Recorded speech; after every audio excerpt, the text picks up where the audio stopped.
Oh, we're going live in a couple of minutes. Trying to make it go, and I don't have a theme song at the studio right yet, which seems ironic, I know. But for some reason we can't. Now, maybe I could play it on my phone. It wouldn't be appropriate, I know. I'm gonna have a beverage right now and waiting for a second for folks to gather in. Did you hear that? That was good. Hi, Carl. Let's see. I'm also having popcorn. This is ASMR opening. Creepy, isn't it? And yet some people make a good living that way. All right. Enough of the thing, and we're coming to do today. Hey, there's the show. Hi, everybody. How are you? I gotta center this frame. It's gonna drive me crazy. Even with a photo shoot and all the stuff that I had going on today, I still had time to move a couple of things around, set the green screen up. Lighting's not perfect, but what are you going to do? I'm doing the best I can. So here we are, and it's going to be a good time. I'm not 100% sold on this particular background, but I mean, there's lots of options, I suppose, eventually. This one's a little too much, I think. It might be a little aggravating after a while, I'm guessing. And audio-wise, we now know that for whatever reason, this mic is very insensitive lately. So I'm going to keep it as close to myself as it can possibly get without getting too much spittle on it, is the tough part. And it's nice to be seen. Thanks for being here, guys. So much stuff going on. You guys know. And not the least of which is, hold on, let me move this over here and move this thing over here and move my chat over here so I can look at you guys. Hi, everybody. Take care of business. Can't stop lying. It's all right. You're so angry at Facebook. You're so enraged because of Facebook just in general or something. You're getting woozy. I apologize. I'll change that background. That's just not right. It's just not right. I'll move this over here. And let's try Bricks. Very comedy club, although a little basement-y, quite frankly. Hello, welcome to Bunker Talk. I'm Glenn. This is calming. Maybe this will be calming. Hi, everybody. Hi. Welcome. We're going to paint some nice waves. There's no such thing as mistakes. It's all right. And then, this nonsense, this lie you've seen over and over again. I've got it all together. Look how nice my house is. Look, I swear to you, my house is not a wreck. All right, let me go back to what we had, which was, I think, this guy. Excuse me. And hello. You're welcome. Yes, happy little clouds. Hi. What's happening? Thanks for joining me. Hello. Welcome. Good to see you. Good afternoon. Good day. Lots of craziness happening on it. I just came back from a photo shoot. I think some of it turned out well. I have moments of being telegenic in a sea of going ugh. When you get pictures taken, I have a dentist's office. Yeah, that's the look everybody was going for. Yeah, Junior's office, the big Magoo. All right, speaking of Magoo, so excited that the Magoo has joined us again. This is Rob Schmeit. We're back in that Mar-a-Lago ballroom that never gets used except for Trump interviews. That looks like the inside of a wedding cake. This time, look how featured the book is. They moved it out of the way because it looks like they're about to. It looks like Rob Schmidt just shoved the table to one side and he's about to dive on Trump, like some romantic movie where they just clear the table and start having sex. My lips look chapped. That's just because I had lip stuff on them, and then they're not. That's what happens when I use non-lip chappy stuff. So, hold on. Let me move me. Look at me. Hi, Hey, guys. What's going on? Mind if I sit here? Just have a couple of questions. No biggie. Just, all right. And go. All right. I want a nice, clean fight. I want both of you to touch gloves and come out smooching. All right, here we go. I'm kidding. I'm certain that this interview is going to be a ball buster. It's going to be tough as nails. It's going to be crazy. You know what I mean? Like, there's no way Rob Scheit is gonna let him get away with his usual shenanigans. I'm very excited. All right, here we go. Let's check this out. Hold on. Is there audio in this thing? What happened? Oh, the audio is turned off. Can't do that to me. Back this nonsense up. Hello. And welcome to Rob Schmidt tonight. What? Oh, first of all, you know what, Schmidt? The sound. What's the audio here? You guys not wearing mics? Are here at Mar-a-Lago in Palm Beach, Florida. In the boomiest room on the property. The place to be this time of the year, absolutely. No, it isn't. You have to be a member. And don't get me wrong, Rob. You look like a member. At least in the United States, a wonderful place, a beautiful place. Yes, if you're in St. Petersburg, there are many better places that look like wedding cakes you can hang out. The 45th president of the United States, Mr. Donald Trump, president. Sorry to wake you up. So much for joining us. Thank you very much, Rob. It's wonderful to have you on. What? Sorry, Earl? States, Mr. Donald Trump, president. Thank you so much for joining us. Thank you very much, Rob. Yeah, thanks very much, Earl. His name is Rob. Who the fuck is Earl?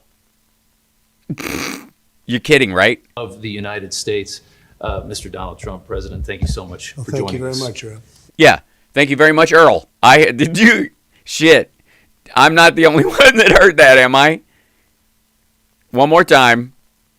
His name is Rob. Of the United States, Mr. Donald Trump, president. Thank you so much for joining us. Thank you very much, Rob. Thank you very much, Earl. You on, and we do appreciate it. I want to start with obviously the most pressing situation I think this country has right now, which is the situation between Russia and Ukraine. It's a situation that a lot of people, a lot of Republicans think, and the Ukrainians think, that President Biden has made worse. Do they? A lot of them? Republicans and Ukrainians. They're like this. If in this situation, all of a sudden you were handed the gavel, you can run the whole situation, what exactly would you do today? Yes, strategy. Here we go. Thank you, Earl.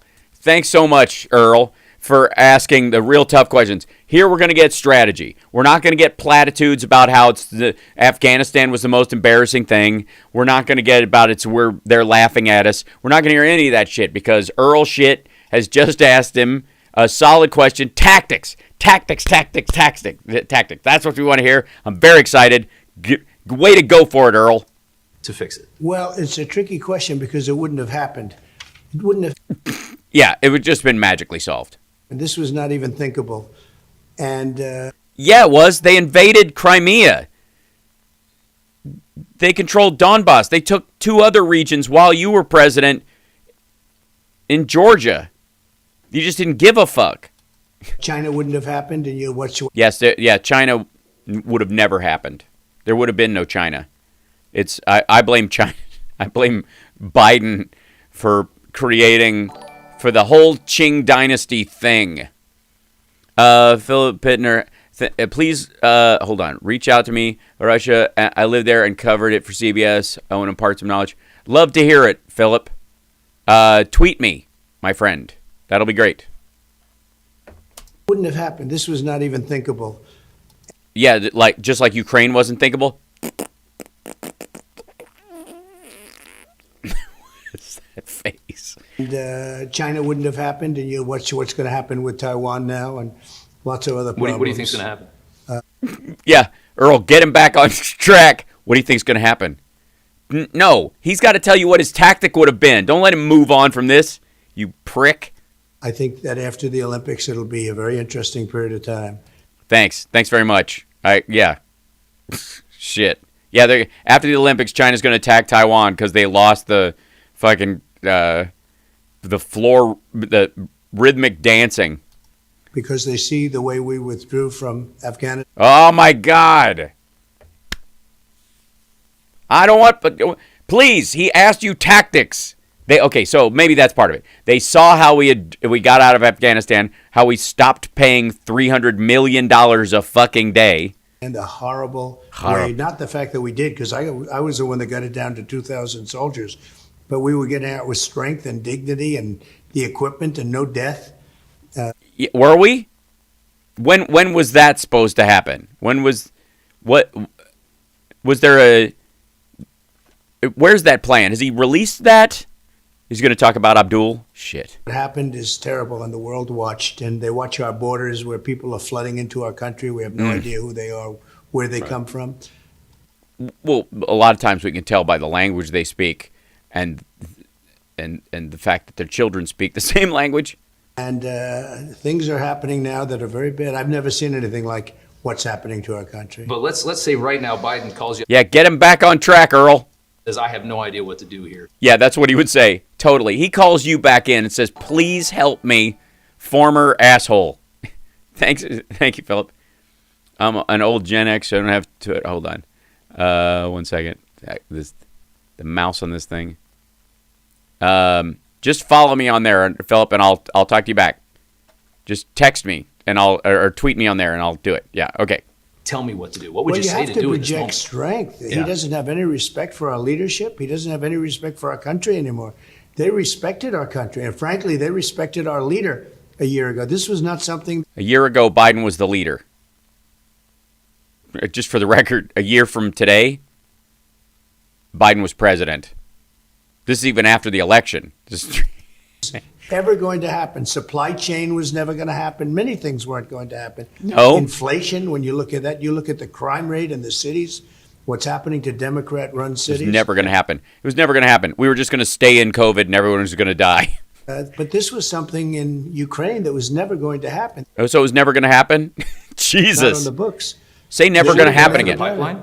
Well, I think this was something that Putin would have always liked to have done, but he didn't see the opportunity, certainly not in the last few years. Yeah. So, because he didn't have to fight for it. You were going to hand it to him, and then you're out of office. And like, well, there, plan B. Victor Davis Hanson, who's a terrific, I think, historian and philosopher, said, one thing with Trump, nothing happened during the Trump years. That's nothing. Yeah, certainly we didn't get out of Afghanistan. That's for fucking sure. Nothing happened. Not just the greatest pandemic that's ever hit the country, at which he thinks is a bioweapon. Nothing happened. Holy hell. Historian and philosopher said, one thing with Trump, nothing happened during the Trump years with respect to Russia. Much happened. Nothing. No. Before, you know that, and much happened right now after. But nothing happened. Frankly, nothing happened with respect to any country. They didn't take advantage of us. We got back in the swim. We made better trade deals. We did a lot of good things, but nothing happened that was negative to the United States. Nothing. Nothing happened that was negative to the United States. Holy shit. I mean, hundreds of thousands of dead Americans, but nothing. Republicans are calling for the transcripts of the phone call between Zelensky and Biden. The phone call, it's been reported, was a nightmare, even reported by CNN to have been a nightmare. It was a nightmare, was it? It was a nightmare. Oh, God, it was a nightmare. Two world leaders disagreeing over tactics and the U.S. president going, dude, we have all the spy satellites. Trust me, these assholes mean you ill. I don't think, yeah. They went hard for you for transcripts on a phone call. Yeah, but that's because he was denying help, not encouraging Ukraine to take the help. See, the Congress had already given them the help, and he was withholding it because it's not that there is a transcript or a call. It's what's actually said and nothing report. All right, never mind. You think Biden will release them the way that you did? Well, I gave mine out very openly. They didn't even ask for them. I gave them out because they made up my phone call. No, they didn't. It said exactly what they said it did, and that's why you got impeached. You released it thinking, what's the problem? You committed a crime. I said this and that 8 times, quid pro quo. 8 times. You're going to say 8 times? I want this, I want that. 8 times the same thing. Just so crazy. It was Schiff, he's a nut job, and all these people. No, I gave mine out, and it's lucky we had a transcript because they lied about my call. They lied totally. I got impeached over a fake, phony story that... Yeah, this is a guy who feels like a winner. Made up. It would be interesting to see the call. By the way, there were big chunks of the call in the transcript that were cut out. It was not a full transcript. The full transcript was put on another server entirely, the NICE server, the NICE server, to and classified as above top secret. The one they released was not a word for word verbatim one. It was based on like, yeah, he said this and then he said this. I suspect the call was pretty much like they said. Right. But it's not going to change anything. Mm-mm. Not going to change anything, but it certainly would be interesting to see it. And do you think Russia makes any moves? Do you think they go? It's looking like they will. I would have said it's not even possible. This is not something that ever would have happened if we were there. Yeah. But it's look. Well, that's because you were undermining NATO. You were basically in the process of dismantling NATO. You were giving Putin everything he wanted. Then when you left, oh, NATO still exists. Fuck me. I have some work to do. To me, Rob, like they will make a move. The first year of this presidency. By the way, excuse me. Yeah. At a minimum, Yeah. they're going to negotiate a lot of good stuff. A lot of good stuff. Sweet deal with the. All you got to do, park some fucking tanks on the border, and just get some sweet waste of time out of that. Because if they don't make a move, Yeah. Biden will give them everything. Yeah. What? If they don't make a move, Biden will give them everything. So if they... Oh, in exchange for not making a move? I think that's what The it first year of this presidency, I know you have a lot of thoughts about that. There's a 17% approval of the direction that this country is going in right now. 17% of Americans think Is we're that the going in the lowest? right direction. Is that the lowest ever? It might be. I don't. Is it the lowest? Can I say that at a rally if I ever have another one? Can I say it's the? I'm just going to say it's the lowest, and it's going down even further, and nobody can even believe it. The answer to Can't that. But imagine I being can't much imagine lower. it being much lower unless maybe I've the never Great heard of Depression. it. Maybe the Great Depression, but that's a Gallup poll, by the way. Your reaction to that? Well, I've never heard of a number like that. That's the lowest number I've ever heard. Yeah. So I don't know if it's a record or not. But as you say, the Great Depression, maybe if they ever did it during If they the did Great it, Depression. There was no money to do polls in the Great Depression, right? Yeah. But Yeah, that was the problem, really. The poverty was so bad they couldn't even call people or text them to ask how they felt. I mean, there were some online polls during the Great Depression. it's a terrible number. It's probably high. Do you the You're probably high. What? Oh, he means it's probably even that is probably that's this whole thing. It's a record and it's going lower. It's probably even lower than that. It's probably the worst. It's probably they're being nice. I think the biggest problem that we have of all the problems that we've accumulated in the last year has got to be inflation. You've got regular Americans that work hard are much poorer underneath this administration than they were a year ago or 2 years ago, and the inflation is very bad. Yeah, just pretend 2020 never happened. It's going to slow down. Doesn't look like it's going to slow down. No, it doesn't. What needs to be done? This is the stuff. Yes, tactics. Tell them what you would tell the Fed to do. Don't just tell me it's outrageous and it would have been better and this never would have happened. You guys did well. You guys were great with economic stuff. You had a great team, a great economic team. What should they? Yeah, but then why did you flood all that money in September of 2019 if everything was going well? You were trying to avert a recession. Why would you have to do that if your plans had worked? And why are you sitting like that? What does the Fed need to do to nip this right now so it doesn't get any worse? I don't really think it's the biggest problem, but it's a real big one. I think the biggest problem is what's happening on our border. Oh, hear that, Newsmax crowd? It's inflation is not your biggest problem. You know why? Because he knows it's a year-over-year one, and Commission going to give you a brief of your Twitter request when you're not doing. Cool, will do. Thanks, man. Dude, you can't. How much was this fucking setup? Like, all he wants to talk about is they're dumping people. They're prisons of the people. Millions and millions of people are coming into our country. By the way, it's 3 million crossings, 1 million people, and it's lower than 2019. No idea who they are. And not only millions of people, but billions and billions of dollars worth of drugs at a level 10 times what it was a year ago. No. And I think that's probably the biggest problem right now because it's going to take a long time to fix. Yeah. But inflation could be done much more easily, frankly, if you got your energy Look at this. Inflation is an easy fix. down. Inflation was hurt very badly by the energy because when I was there, It was hurt very badly by the energy $1.87 a gallon for gas.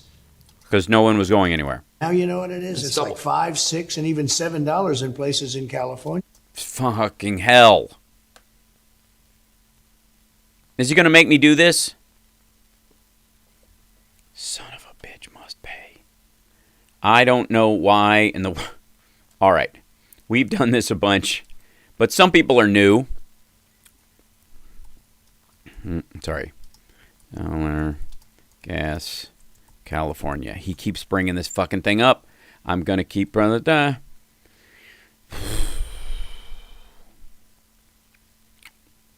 you guys know. Fact or fiction? California gas station charging $7 per gallon? I know I've done it before. Fucking hell. In story, you've seen claims there's a gas station in California charging more than $7 a gallon. Sadly, it's true. $7.59. Premium is going for $8.50. The town is known for some of the highest prices. Again, look at this. Hey, remember when Trump was president? Here you go. Read that. Anybody who's new, shit.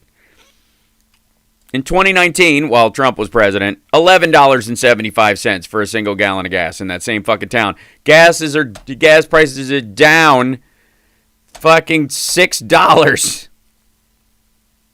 Shit. All right. We've done this so many times. So it's not even hard. That's a fourfold and threefold increase. I think that if you got the energy down, we were energy independent first time in many, many decades. I mean, maybe because of natural gas and stuff that's been going on since 2002. ever. They say 72 years. I think maybe ever. And we were energy independent. Think of that. Yeah. And we 72 years, there wasn't a lot of reason to bring in stuff from we were mostly coal plants, dumbo. low Nobody had gasoline and cars. fuel prices, energy prices. And now they've gone up so much that I think they have driven the price of almost everything up because energy is all invasive. It's all over, right? And I really think if you got the energy prices down very substantially, inflation. And how do you do that? How do you get the energy prices down? Anwar? Keystone? Keystone is Canadian tar sands oil. It's shit. And Anwar, you're 8 years away from getting any fuel out of the ground from that place. If we had energy independence, it would just be a matter of production, wouldn't it? Oh, right. We had it because there was a stability in the oil markets pre-COVID that meant Europe would buy theirs from Russia and from Saudi Arabia and Qatar and other places, and we would have enough of our own because we have oil companies as well, and the open market was fairly even. Once everybody's economy started going back from below zero, everybody was scrambling for every bit of energy they could get, and they drove the price up. And there's not enough tankers and people, to work the tanker ships. Have a chance to come down. Should the Fed's talking about interest rate hikes in this year. I think there may be 3 or 4 hikes this year. A lot of economists have said, even on my show, that they got to hike more than they're anticipating doing if they want to get this under control. Yeah, that's deflationary and idiotic, and it's stupid, and it's treating the whole thing as if... Ask Turkey how that's working out, by the way. Do we need a dramatic hike? They've kept it low for a long time. Yeah. You're going to have to do something about the inflation, and that's one of the ways that you solve the inflation problem. I was here when the prime rate went to 21%. That was during the Jimmy Carter years. And the same thing could happen right now. Yeah. No, it could not. The Fed is not going to 21%. Are you insane? Energy costs are so high. How high are they? Back to OPEC, and we're going to Russia to ask for energy for the east coast of the United States. Can you believe it? No. They're the ones supplying it. No, I don't believe it because we're not. What we're asking them to do is increase production so that Europe is buying at a regular amount so that our oil companies over here don't sell to them first. Because if they're willing to pay a higher price than we are, the price goes up. We don't have nationalized oil, and these assholes are calling for us to be Venezuela again. Which tends to be on the liberal side, has the highest energy prices in the country, and they're fueled by Russia. The whole thing is stunning. Who No, they're not. can even believe this? No one believes it. It's bullshit. We do not get oil from Russia. What the fuck is this asshole grinning about? We didn't need anybody's energy when I was there. We were energy independent. We made our own, and it was very inexpensive. The funniest thing is after all the pandering that we saw over climate change from this administration, they sold themselves as warriors on this issue. The Washington Post reporting that the Biden administration has outpaced your administration in issuing drilling on public lands.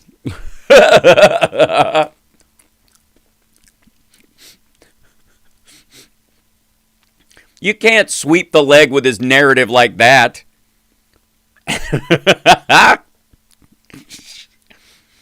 Well, the next thing you're going to bring up is that Obama expelled more illegal aliens than anybody in history. Oil and gas, which to me, frankly, is hilarious. How ridiculous does that look to you after everything that they said? Well, it's pretty ridiculous. And I think that, the bottom line is we're taking in a lot less energy because we don't have energy to fuel ourselves. Yeah. So, we had tremendous amounts of excess energy, so much so that I filled up the strategic reserves.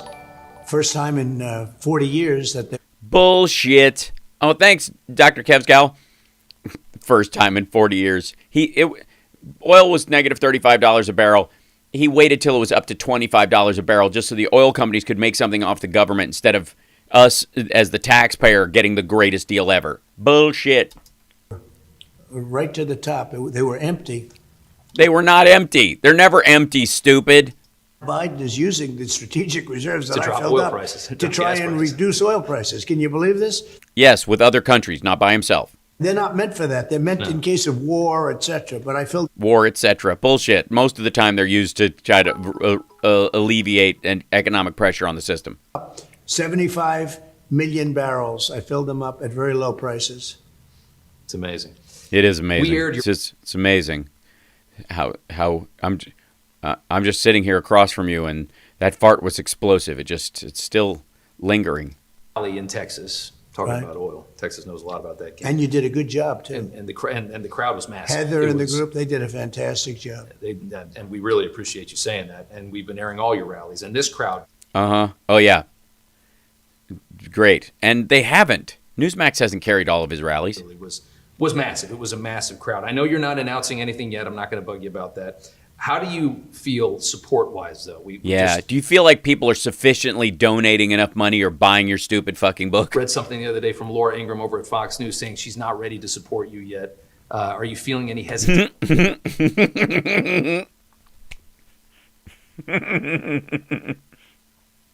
You what now? Look at his face. That's frigging hysterical.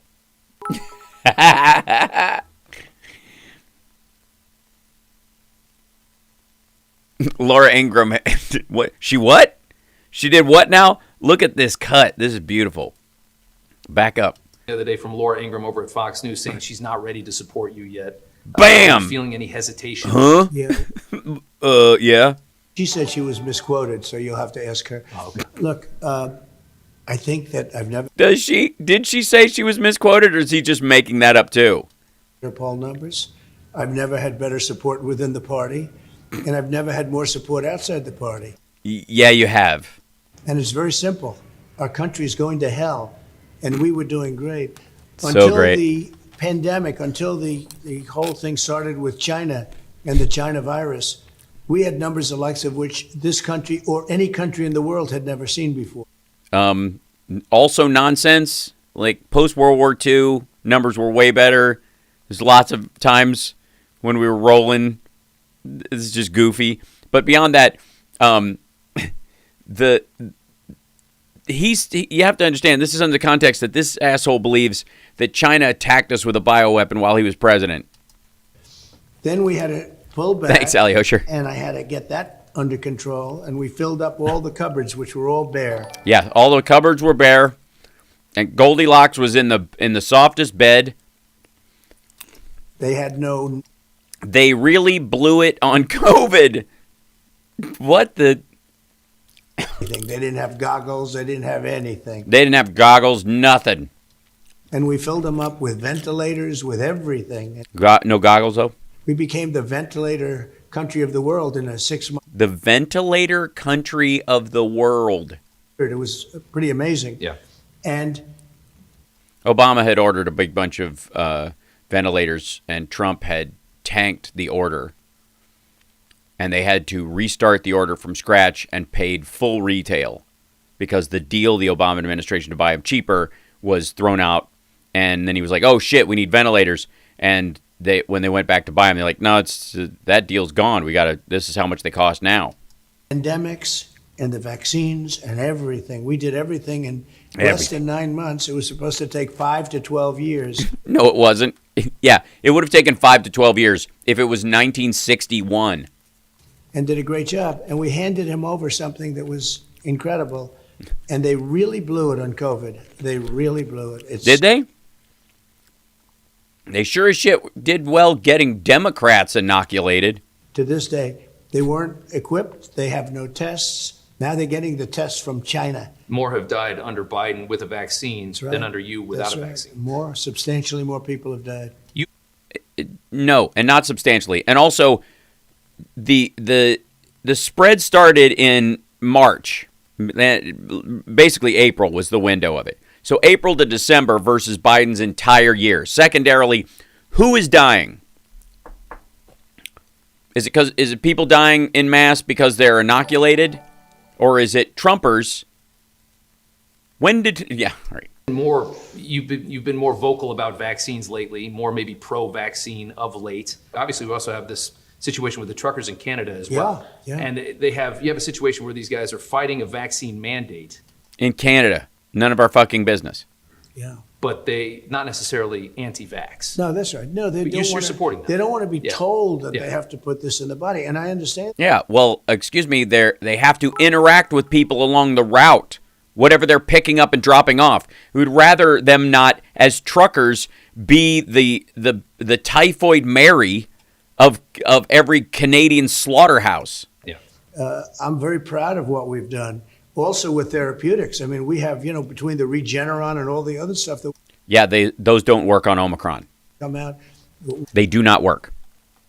They don't. They don't work on Omicron. CDC pulled their recommendation to use them because of that very thing. They don't help. But it's only the dominant strain, so. Things that really can make you better and do make you better, and Biden doesn't have them. They don't even talk about them. But these... Well, yeah, they do. They have them in the hospitals. They don't talk about them because you want people to get vaccinated. You want the focus to be on vaccination, not on, I don't need to get vaccinated. I'll take one of these monoclonal antibodies, and they'll just stick that hose up my ass and flush it out. They suppress therapeutics. Why do you think they don't like to talk about it? I don't get it. I'll tell you exactly why. Because you want people to get vaccinated. Therapeutics are the last resort once you're in the fucking hospital. You're already gacking up the entire process if you're at that point. If you can avoid, and they're way more expensive. It's cheaper to get vaccinated. It's less stress on the medical system. You're not taking up an ICU fucking bed. That's why. Therapeutics are powerful, and they're good, and they're making people better, and they don't even talk. Yeah, after they're sick. But they're expensive, and they don't work on everybody. And some people take them and still die. The vaccine isn't that way. Oh, good Well, Lord. it doesn't make sense. When I talk to I don't know why it doesn't make sense. I just explained it. people and we talk about, there's a lot of people that absolutely love the mission that you were on. They think that Washington does not work for the American people. They think Washington only works for itself, which is Yeah, unlike Mar-a-Lago. I completely agree Right. with. But what I hear from a lot of people is that it's exhausting going through the process of fighting back against the swamp. Your presidency was exhausting to them. Well, all right. Maybe there are bridge points between us as human beings. Taking on the swamp. Explain the swamp to us. I just learned today that the Russians call it the blob. Yeah. And they're exhausted by that fight. Well, they're more exhausted now by this Biden fight. Look at what's going on. Yeah. He's very divisive. He's very divisive. When you mean but when he said please get vaccinated, it was like, fuck, man, why don't you just spit on the Confederate flag and tell people Thus, heritage don't is forget, meaningless. We came in, and the first day we got there, we were hit with a phony Russia deal. We had to fight that. So we Yes, look at him, Earl. This is a man lost. Stare at him, Earl. Try to get him back on track. You can do it, Earl. We believe in you. fighting that and doing more than any president just about has ever done for our country. We built the economy. We rebuilt the military. We opened Space Force. We had low interest rates. We had low interest rates. Taxes. And he was trying to get us at a negative interest rate, which is like, want to collapse the dollar? Yeah. I don't know why anyone would want that to happen. More than any president has ever cut taxes or regulations. That's also a lie. We did a great job. But at the same time, we were fighting the radical left on the impeachment hoaxes, which was, over a perfect phone call to Ukraine. It was perfect. It was perfect. I didn't say any of the crime words. I left that up to Rudy. Rudy was supposed to fly there and say the crime part. I just said the wink and nod stuff. I winked and nodded perfectly. They even cut the part out where I was like, you better or you won't, you better or you won't, you better or you won't 8 times. They cut that out of the transcript. It was perfect. And then the whole thing fell apart. And by the way, can I, just for the record, let's say he never meant ill. He never did anything wrong. The phone call was completely legal. And yet it caused all this shit because of how he talks and what he said. That distinction makes it an imperfect call. If it was perfect, you couldn't get in this kind of trouble. If it was perfect, people would have understood clearly you weren't threatening him. Right? Does that make any sense? Tim Scott, the great senator from South Carolina, read it. He said, because we had a transcript, he said, this call is perfect. What are they doing? This is perfect. I wish I could make phone calls like this. You said hello, you hung up. I mean, what more can you want? The stuff that happens in the middle, that's just busy work. So when they say that, yeah, we were fighting these people. We had no choice. Otherwise, we wouldn't have been there. They would have gotten us out. They were staging a coup. They were trying to get us out of office. Well, no, a coup would be extrajudicial. They were using the judicial system, and the fact that you stayed in is exemplary of the system being kind of coup impervious. Ask Mike Pence. A lot of that, because that is one thing that I hear is that it was just such an exhausting 4 years. Is the reason for that? Obviously, one side blames you for all of that. Yeah. What side would that be? Oh, you mean the Republicans?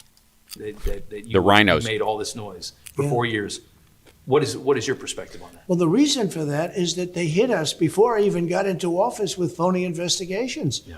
They continue, always continuing. They should be the ones investigated. Nancy Pelosi should be investigated for doing such a bad job on Capitol security. Yeah, why couldn't she recognize that if I bring a bunch of people within blocks of the Capitol, there's going to be a murderous attack where people take a shit in the rotunda? How do you not know that? How do you look at a Trump gathering and not go, oh, fuck? We should investigate how Nancy Pelosi could have looked at a gathering of maggots and gone, I don't know, they don't seem dangerous. Asked for 10,000 soldiers, or we would have given 20, and it's well documented, to go, and because I knew how big the rally would be. Right, and it was going to be full of your supporters, right. And they were looking, I don't know why Nancy Pelosi, in trying to make sure we had a peaceful exchange of power, didn't surround the Capitol with soldiers while your supporters were, dicking around on the lawn. It was a protest against a rigged election, and I knew how big it was going to be. And I said, why don't we have soldiers there? But because my people are fucking nuts. In charge of Capitol security, and she didn't want any soldiers. Yeah, she didn't want you to send National Guard troops that you believed had allegiance to you that you could sort of sick on Congress. I don't know why she would be nervous about that. So she's responsible for it. And then had Mike Pence. Yeah, how could she not know? Sent it back to the legislatures, you wouldn't have had the same kind of anger. There wouldn't be an anger. No, there would have just been the there would have been a coup. And by the way, yeah, there would have been anger. It would have been a lot uglier. Nearly full-blown civil war. If they'd been successful in overturning this or trying to on a lie like that, please. because the legislatures would have done whatever they were going to do. I mean, there was a lot of corruption. There was a lot of phony voting, phony. Oh, yes. And they all voted for Trump. Prove me wrong. And they should have been sent back. And it's sort of interesting. They said he didn't have the right to do that, but now they're trying to change the law that says he can't do it. No. They're trying to clarify the law so nobody even thinks they can. The law says he can't. Now they're making it unequivocal. That's the point. That we don't want any wiggle room. There should be no doubt. So they are tightening the law so that you can go, I thought I could. That we do that with laws all the time. I said, well, I thought he didn't have the right. Why you have to change the law? It's sort of interesting, isn't it? Yes, it's interesting that someone as dumb as you would end up being president and look for any wiggle room in a law that they can get through so that after you leave, they're like, fuck, we got to batten down the hatches around here. We never expected anybody would read their way around the law. On Saturday at the rally, you talked about the potential, if it's appropriate, of pardoning some of the January 6ers. Yeah. Yes, he also pronounced the word general very humorously. Lindsey Graham said a couple days later he thinks that's inappropriate. What do you think? Well, Lindsey Graham's wrong. I mean, Lindsey's a nice guy, but he's a rhino. Why is he a rhino? He's a Republican in name only? Lindsey Graham is a Democrat disguised as a Republican. That's what a rhino means. Do you think he knows what rhino means? Or is it just the current, like, rhino literally at this point just means an insufficiently Trump-loyal member of the GOP? Lindsey's wrong. Look. No, he's not. They Is it broken clock theory with Lindsey Graham this time? burned down Washington. We're talking federal buildings. They were terrible. Every Democrat city was on fire. And nobody Yeah, and nobody could get marshmallows. It was terrible. says anything about it. Antifa and BLM were causing such problems, including death. Don't forget, with the exception of one young, fine woman, nobody died on January 6th. Nobody. Yeah, but it wasn't like there was a lack of trying. And young, fine woman, she was with a group of people trying to hang your vice president. Died on January 6th. They like to say 5 people, but nobody died on January 6th. No, they died the next day, and some people are just, permanently wounded. Nobody was intentionally killed. Besides her. Nobody was intentionally killed. Right. The person who died was Ashley Babbitt. She was killed by a ruthless man that never should have. A ruthless man? Fuck you. Holy God. Ruthless? The dude had one job and he did it. His gun to shoot her. She was killed. And he's a hero to the left. He's a hero to the Capitol.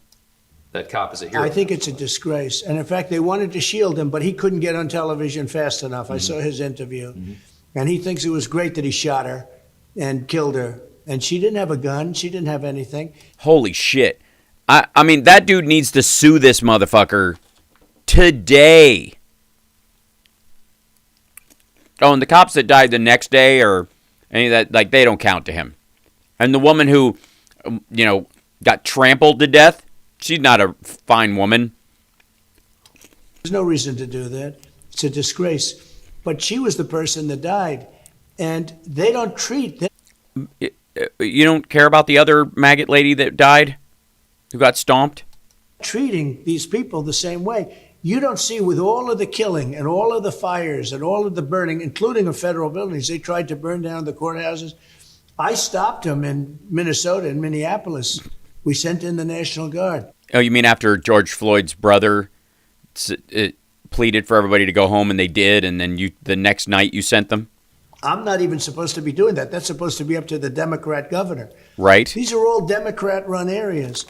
But You mean where all the he means the Democrat-run areas are the cities that pay most of the bills for the entire country, where all the money and all the jobs and the infrastructure are. That's what he's talking about. that you don't see anybody going to jail and being Yeah, you do if you pay attention.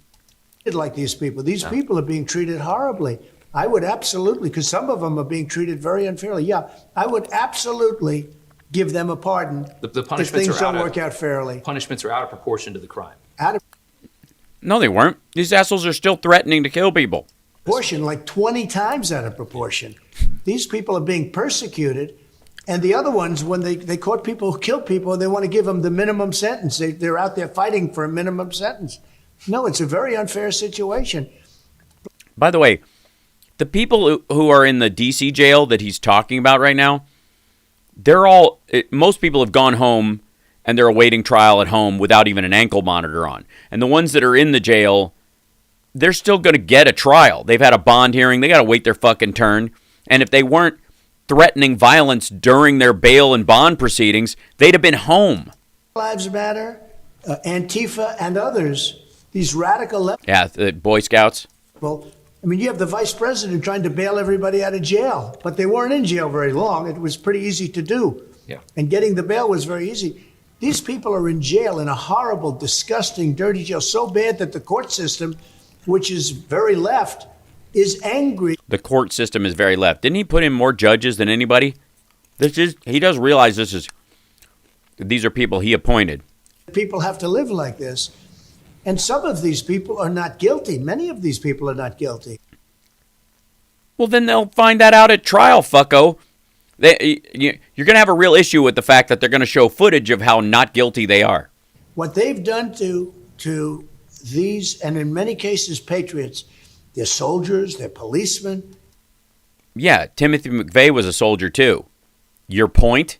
What they've done to them compared to what they've done to the other side, Well, there is no other side. Antifa is not a side. It's, in that particular situation, the ones that are throwing those kind of like gasoline bombs and shit like that, those guys are anarchists. They're not Democrats. They're not even Bernie voters. They despise the Democratic and the Republican parties equally. They're Jimmy Dore followers. have equal justice, and this isn't equal. No. So I would absolutely be prepared, and Lindsey Graham doesn't know what the hell he's talking about if he says that. By the way, this whole rant of bullshit, which is incredible and grotesque, was set off just by him saying Lindsey Graham thought it was just a bridge too far to pardon all of them. Because you have to have equal justice. It's very, very unfair. No, you don't.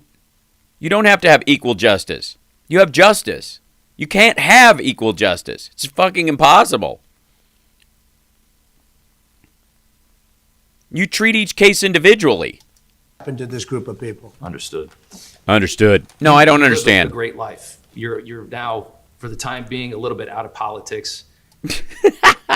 He is? Yeah, he's back to golfing. Oh, wait, he did that while he was in office, too. You go back into A little bit. a little bit. But if you go back in, you get attacked again. Yeah. It costs you money. It costs you a tremendous amount of wealth. Yeah, you don't have any money right now. You're broke as fuck. Got $93 million in the bank at the end of your presidency and $300 million a year in bills. Shit, your whole life is one day in Afghanistan. Game with them. Sure. What is it? What drives you? I mean, the one thing I think everybody Yeah. asks me, and the one thing I ask myself about you, because I watch you and I say, Yeah, what is going on with this dude? I've never met anybody that has that kind of drive. That Yeah, ego. That's what it is. Thank you, Day. By the way, you're watching Hal Sparks Mega Worldwide. Doing it from LA today, and then I fly back to Vegas tonight. Regular shows tomorrow. And then a special show on Friday because I'm going to be in El Paso for a day. Long story. And then, so I'll be doing those shows on the fly. That's going to be crazy. And then regular weekend. got to do stuff as much as you do. I mean, most people by your age just want to relax. Yeah, most people as old and out of shape as you. To go back into this war zone. I mean, you're flirting with it right now. You're not going to announce, and I understand that. But to go back into there, I think people would have to say you're crazy. Very simple. I'll say that. He's crazy. But not in the crazy, like, mentally ill kind of way where it gets you off the hook. I mean crazy, like, so self-involved he can't pry himself loose from his own negative impulses. We have a great country that's going to hell. All right. and it's going to hell very fast. Yeah, and 3 years from now, you're going to run for president of hell. I can't wait to run to be...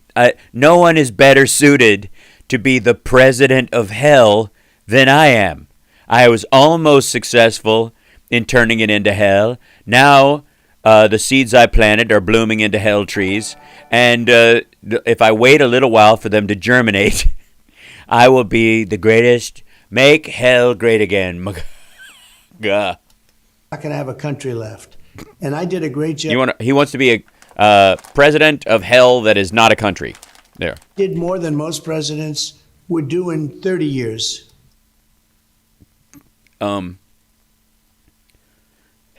8-year term. All right. Between the taxes and the regulations and the business and everything else, then we got hit with the COVID from China, and they got to pay something for that. They're going to pay something. Nobody could afford. It's probably $60 trillion worldwide. That's really the damage, $60 trillion, not talking about all the death that they caused. But yeah, that's just cash. Country is going to hell. Yeah, get back to countries going to hell. I mean, especially in terms of unemployment, wage growth, demographics, stock market, climate. And we're going to make America great again. Magoo! It's make America great over and over. Son of a bitch. How do I not... Hold on. Where are the... There you go. Overlays. There we go. We take this guy. We move it over to here. And we go... Magoo!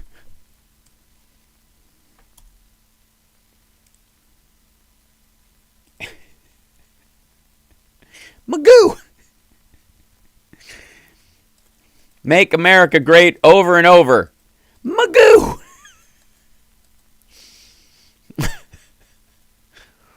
Oh, boy. Magoo! Hold on. All right, go. Say it. I smile, but there's nothing to smile about because... Our country is going to hell so fast. What drives Trump to keep fighting? Being in the White House is the only thing that could protect him from being sentenced, convicted, and sentenced for the crimes he's committed in his life. And so now he's hiding. He's like, it's the only place he can hide. That's what drives him. Our country is going bad. We're not going to have a country much longer if it keeps going. I don't think any president has done this damage. You can add up 5 presidents. They haven't done the damage that this. Yes, you can add up 5 presidents. Reagan, George H.W. Bush, you, Taft. Man has done in the last year. If you look at everything with the economy, the inflation, the COVID, the military embarrassment in Afghanistan, our military. So are we just going to loop through these same talking points over and over again? Is he just going to find a truncated... Has gone down in the eyes of the public 70%. What? And our military is great. I knocked out... Wait a minute. Our military has gone down in the eyes of the public 70%? The military embarrassment in Afghanistan. Our military has gone down in the eyes of the public 70%. Fucking what? Since when? Cite that. Where is that coming from? Honest to God. Hold on. I've got to move my my chat forward. Where's this bullshit? And by the way, maybe he's talking about an inside Republican poll because we know that they fucking hate the military and the FBI and cops now. Magoo. And our military is great. I knocked out ISIS, don't forget. I knocked out ISIS. Yeah, you knocked him out. I mean, in overtime. And Obama did 75% of the work. You just came in when it was almost finished. We were told you couldn't do it. No one told you that. Did it in 2 months. No, you didn't. You didn't wipe out ISIS. By the way, who was it that set off the bomb in Afghanistan when we were leaving? ISIS. Great military. We have great generals, except for the television generals. They're stupid And by the way, those are the guys he hired. people. But our military is great. I rebuilt our military.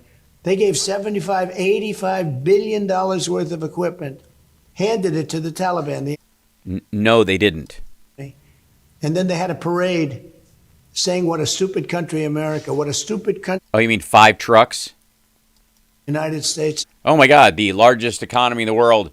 We got 5 trucks full of Taliban fighters who are probably most likely already dead right now from the clashes they're having with ATIM and ISIS-K and all these other groups. But yes, I feel insulted personally. They have a parade showing off 70,000 trucks, There was not a 70,000 truck parade. 700,000 machine guns They were not carrying 700,000 machine guns. and other weapons, night goggles, right out of the box, better than what we have because it was the newest version of it.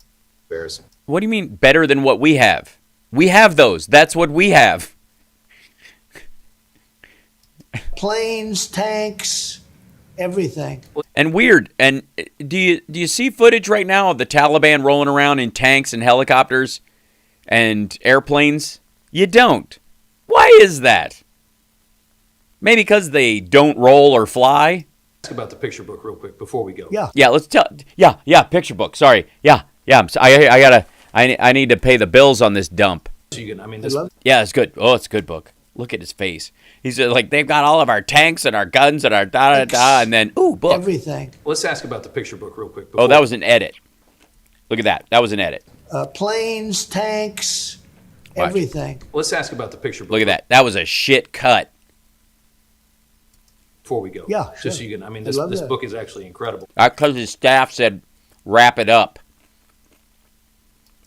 These are pictures. You handpicked these pictures. You wrote the captions. Tell us just a little bit about it. So things are going so badly for our country that That I needed to do a coffee table book to release. Honest to fucking God. You wouldn't craft legislation, give it to Mitch McConnell with your lawyers and go, this needs to be on the floor, and have him insist on a vote for it. You wouldn't have people going around the country with your plan for solving, any number of these fucking problems. This is what I had to do.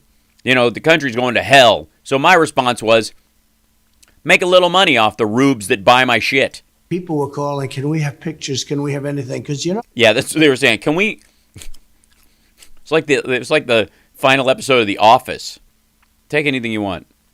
I'll take the guitar. Not the guitar. Something I can replace. It's like stationary something. while it was nasty with all the hoaxes and all the scams and everything else that these people created, Adam Shifty Schiff, all these crazy Dude, he's fucking starting at the top again. people, and Nancy Pelosi, crazy Nancy. While it was, a very rough thing, people romanticize about our country because we were doing so well. And they said, could we do pictures? And basically it's a Could we do pictures? Dude, you and Don Jr. just scraped together a bunch of, public domain photos and shit off your Instagram and made one of those fucking Apple books to sell. beautiful big picture book. And we've done 250,000 copies, immediately sold out. Now we just ordered another 400,000 or 500,000. And guess what? It takes a while because you can't get the paper, you can't get the ink, you can't get the glue, You can't get anything. you can't get the lead. Can't get anything. Can't get the words. Can't get the pictures. You can't get the handwritten notes. You can't get I can't sign them all. And the printer, who's great, he's supposedly the second largest printer in the country. He said, Supposedly. never had problems getting paper before. Now they can't get paper. Think of it. Glue, ink, they can't get anything. Yeah. Oh, yeah. No. You're selling a shit ton of books. We want to stock them. We just don't have the stuff. We want to, but we can't. How are we supposed to? Don't get me with this. People lined up. Oh, they want the book. Oh, yeah, I know. Oh, yeah, 80,000 people at one of your rallies. Absolutely. All of them have bought 2 copies. Yeah. No, I'm with you. I'd love to make more. But I can't. There's no paper. No, I haven't tried Home Depot. You mean Office Depot? No, the train. No, all depots aren't the same. Do you smell almonds? All right. But we're pressing very hard to get more copies because Getting them so you can press more copies. the book has been a tremendous. Trump releases new book. Fucko, he released this a month and a half ago. And usually a book like that is not, because it's bigger and it's a little more expensive than, a regular book, which is Yeah, a regular book with like words and shit. for $10 or something. Yeah, $10 word book. This got nice pictures and stuff, and it's all fancy. But this book is a big, very successful thing. Fuck. I think I figured out why a picture book and not a word book. Selling on the internet for $3,000 because people can't get it. So we're doing everything we can to get. He said people are scalping Trump books to other maggots. Oh, it's so good. Oh, the slurping is gross. That whole... And we're trying to help him get paper. Can you believe this? Oh, you haven't mentioned the paper yet. Jesus. Big printer. He said, 42 years, sir, I've never had a trouble getting paper or ink or glue. It's kind of He said, I've never had a trouble. Is he an old Italian man with a big mustache? Can to get it. And we're trying to help him get paper. Can you believe this? This is a big printer. He said, 42 years, sir, I've never had a trouble getting paper 42 years, sir, I've never had a trouble getting a paper. or ink or glue. Or glue. pathetic, though. He can't get anything. Yeah. So it's a very sad situation It's weird. Those fucking Simons and Schusters. going on in the country. So I hope everybody gets the book. We'll get it to you soon. We appreciate it. Sir, thank you so much. Thank for you taking very the time. much, We Rob. really appreciate it. Thank you. It's good to see you. Thank you. There's nothing like shitting all over America and the military and claiming our country is like going down the tubes and it's worthless and it's the worst it's ever been, just to sell a fucking coffee table book. Ugh. Up after the break, Morgan Ortagus, former State Department spokesperson, joins us, breaking down the very latest. Not at Mar-a-Lago, obviously. So that's the end of that piece. The rest of it's just the rest of the episode, I think, unless they replay parts of it and talk about what he said. Oh, and he's got Mark Meadows. Wait, hold on. Yeah, Mark Meadows. That dude's in deep shit. Lord, we pray right now. We pray that Mark be freed from the confines of the horrible, horrible Democrats, the Democrats, who are illegally using the legal system to legally claim that legal documents created legally in the government that may contain illegal things in them are legally subpoenaed and shown to a legally justified committee in the most illegal, satanic, divisive way. Lord, Mark Meadows, bring him close to your bosom. Cleave unto him, Lord, like Trump humping a flag. Lord. And others. Sorry. All right. A fucking man. All right. Oh, God. Sarah Palin. All right. This is weird. I'm not quite sure what this one's about. Magoo. I'll close that. Magoo. Hashtag Magoo. This one, Lord, pray now with me, with Tucker, as he dreams of Salisbury steaks in heaven, surrounded by frozen mashed potatoes and frozen peas. Lord, the fortune granted to this man, let him use it in thy holy name to destroy the rabble and the riffraff as they try to claim the earth for themselves through democracy, private property rights, and simply regulated capitalism in an American system. Lord, help us. Everybody's praying today. Okay, here we go. This is, I'm not sure what the fuck he's talking about in this one. It says, Tucker, every powerful person in America is talking about this. Every person, every powerful person. Lord, every powerful person is, sorry. Nelson, tonight, here's something we've noticed. Hold on. Here's something we've noticed. Okay, so it's a team effort. Good evening and Welcome to Tucker Carlson Tonight. Here's something we've noticed. You may have noticed it too. All of a sudden, pretty much every powerful person in the country is talking about something called democracy. Oh, fuck. Democracy! Our sacred democracy! You hear that word everywhere, from the Yes, but maybe it's an American thing. Atlantic to NPR to the New Yorker magazine and NBC News in between. But we're not a democracy. We're a federal republic with the ability to vote person to person, with a democratic system that it chooses our representative government. And we have an electoral college for a reason. Democracy defines the year 2022 the way that Groovy defined 1968. All the cool kids are saying it. Laney has decided her Yes, it's a colloquialism versus a system of governance. mission is now to defend democracy. Jim Acosta has a new CNN show in which he uses the word democracy the way some people use prepositions, in every sentence. Tomorrow at 2 p.m. Eastern, there's a Zoom webinar on democracy, which you're welcome to attend in case you haven't heard enough about it already. Every left-of-center midwit on Twitter will be there. All of them will be fretting about the future of democracy. Pretty amusing. Why? A lot of people are barking about democracy. This is America, fucko. It's easy to make fun of an event like that, and of course, No, it's easy to make fun of your haircut. First of all, Rachel Maddow called, and she says you can use it while she's on break, but she wants it back in April. Also, what's this fucking wisp thing on that side over? Hold on. What's that thing?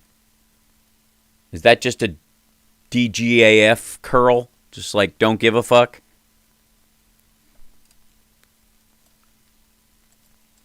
you have a moral obligation to. David Frum bloviates about democracy, insert joke here. But actually, if we're being honest about it, you should be a little worried about the state of our democracy. How is our democracy doing? Well, let's see. Another way to describe democracy is popular representation. That's No, not necessarily popular, but a choice of representation by the populace. when the government does what citizens want it to do, you have a democracy. And No. When they do what they've been elected to do, you have a democracy, even if it's unpopular in certain circumstances, because something might be popular today that actually is ultimately detrimental down the line, or unpopular today that actually might help.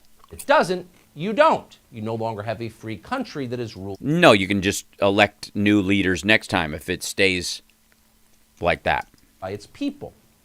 So what kind of system do we have? I don't It's know. easy to know. You find out what citizens care about, and then you compare those concerns to what the people who run the government say they care about.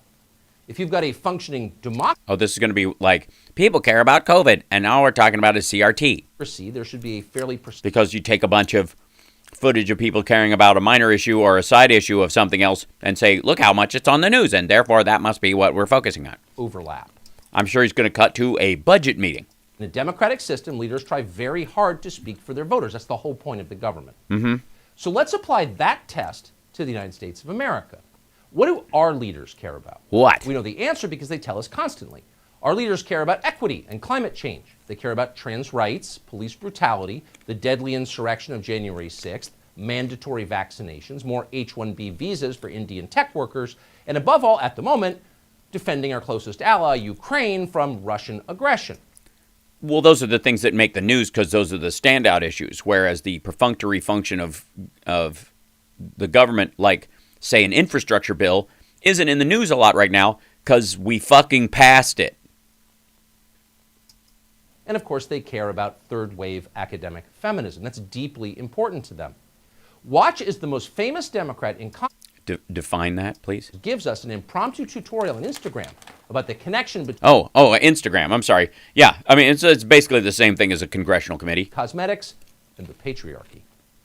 There are studies that show that women who wear makeup or regularly wear like a decent amount of makeup, kind of show up to the office and glam, also make more money. And so at that point, Yeah, and I'm very disappointed as a man with long hair that if I show up glammed up, I will make less money.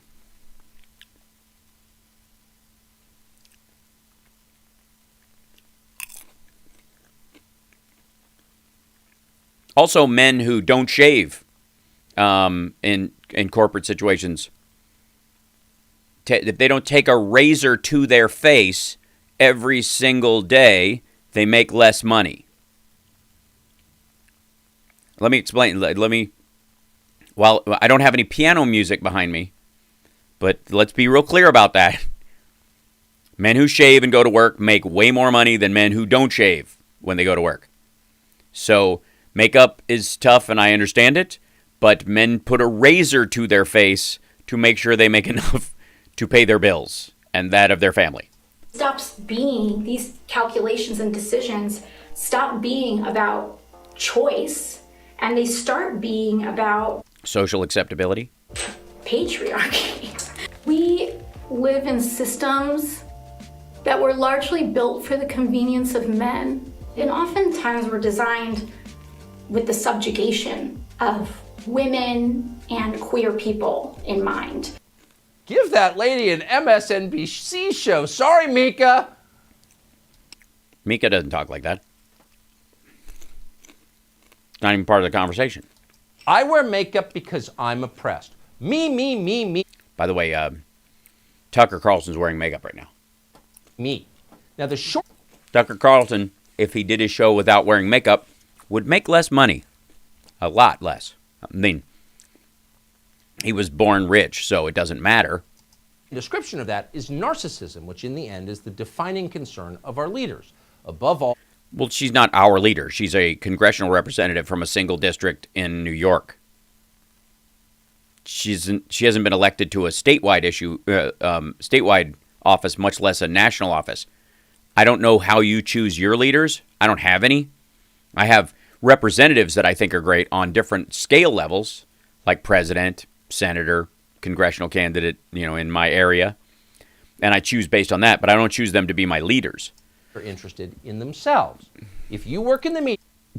And by the way, this is Tucker somehow being upset that he's not the center of this conversation. Or have multiple college degrees, chances are you're pretty good at making it all about you. You is what you care about most. Sounds pretty Ayn Randian. I think your staff might have written this backwards. What does the rest of America care about? Well, once again, we don't have to guess about that. We've got a huge amount of public opinion polling on that subject. Oh, okay. So polls are legit now. That's good. It's good to know. During Trump, they weren't. They were all bullshit. But now they're legit. But let's see what they say. Right now from a recent Gallup survey on your screen. At the top of that list, you'll see government incompetence, the economy, the cost of living, and immigration. Yeah, but that 21% about government and poor leadership, that's not just like Republicans being asked about the Democratic leadership. Hold on one second. Rather long.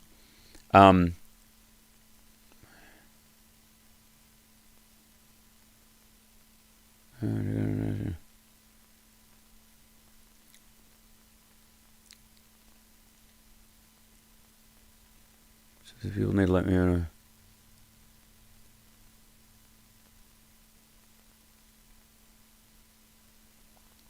Yeah, Robin, I don't know what you're referring to. Sorry. But I'm sorry if you're feeling bad. Well, that's weird. This looks... what I was saying was government poor leadership. Have you heard Trump talk about rhinos and Republicans? The current Republican leadership in the Senate and the House? How do they talk about it? Do you think this is just Republicans talking about what shit shape the Democrats are in? You think this is a one-way direction because of how we're in? And by the way, most important issue facing it, economic problems, not caused by the Biden administration or caused even by any governmental activity, just the situation we're in. It's a worry. Completely different from the list that Joe Biden might have made. Why? These would be the primary things he's focused on. The rescue package came first. The infrastructure bill came second. And the biggest things he's passed, it's had to do with this stuff. This was what they focused on getting through, was dealing with the economic problems and showing good leadership in government. Equity, climate change, transgenderism, What the fuck does he watch what Biden talks about every day? And you think you can't talk about some of these issues and still do your regular fucking job? That's all this asshole talks about. Vaxes, January 6th, Ukraine. Those turn out to be pretty unimportant to most Americans. In fact, some of those issues are at the very bottom of the list. So, if you asked people about the problem with fentanyl in the country, they'd rank it very high as a problem, but in the do something about it part, they would rank it very low most of the time because A, they don't think they can do anything about it, and B, it happens to other people. But how can that be? If global climate change... By the way, don't show a picture of him talking. In that little square, Tucker, you're supposed to put the chart that says the Biden administration has mentioned these terms this many times and the economy this many times, but you can't. Most imminent existential crisis of our time, then why don't voters seem concerned about it? We don't know, but they're definitely not concerned about it. I don't know. I can't even tell. I don't know. Instead, Americans are very worried about inflation and crime. As it happens, and this tells you everything, those are the two topics the White House has dismissed recently as irrelevant and dumb. Really? They said irrelevant and dumb? Crime is dumb. Stop talking about crime. Crime is dumb. I don't like it. The White House isn't at all worried about inflation and crime. I'm not worried about inflation and crime. I'm worried about crime inflating. I'm worried about criminal dirigibles. Inflation is dumb. Remember when Jen Psaki said that? It's crazy. That doesn't sound like democracy. Yeah, it also doesn't sound like you're describing reality. White House press secretary taking some time off from her junior year at Oberlin to speak to her fellow undergrads at something called Pod Save America about how rising crime rates are actually an invention of those racists at Fox News. Right now, just to give you a sense, so CNN, Pentagon, as many as 8,500 U.S. troops on heightened alert. Okay, true. Same on MSNBC. CNBC is doing their own thing about the market. And then on Fox is Jeanine Pirro talking about soft on crime consequences. I mean, what does that even mean, right? So there's an alternate universe on some coverage. What's scary about it is a lot of people watch that and they think that the president isn't doing anything to address people's safety. Right. I'm sorry, did you not show the part of the clip where she said crime is dumb? Also, she's just accusing you of bullshitting for political reasons. What do your kids getting shot have to do with Ukraine? Nothing, Dumbo. You're living in an alternate universe. That's Jen Psaki's position. You'd have to be delusional to think crime was a problem in this country, unless you happen to be in Georgia. Yeah, we're just focusing on other stuff. We do it nonstop, but... Last night around 6:45 p.m. If you were there, you may have seen a man shot to death outside Georgetown Cupcakes. That's just off M Street. And the funny thing is, that's not too far from where Jen Psaki lives. But did Jen Psaki acknowledge that happened? Of course. No. Why would she wouldn't make it all about herself? Didn't. Noticing the collapse of your civilization is racist. Wait, a guy gets shot in front of a donut shop and that's the collapse of our civilization?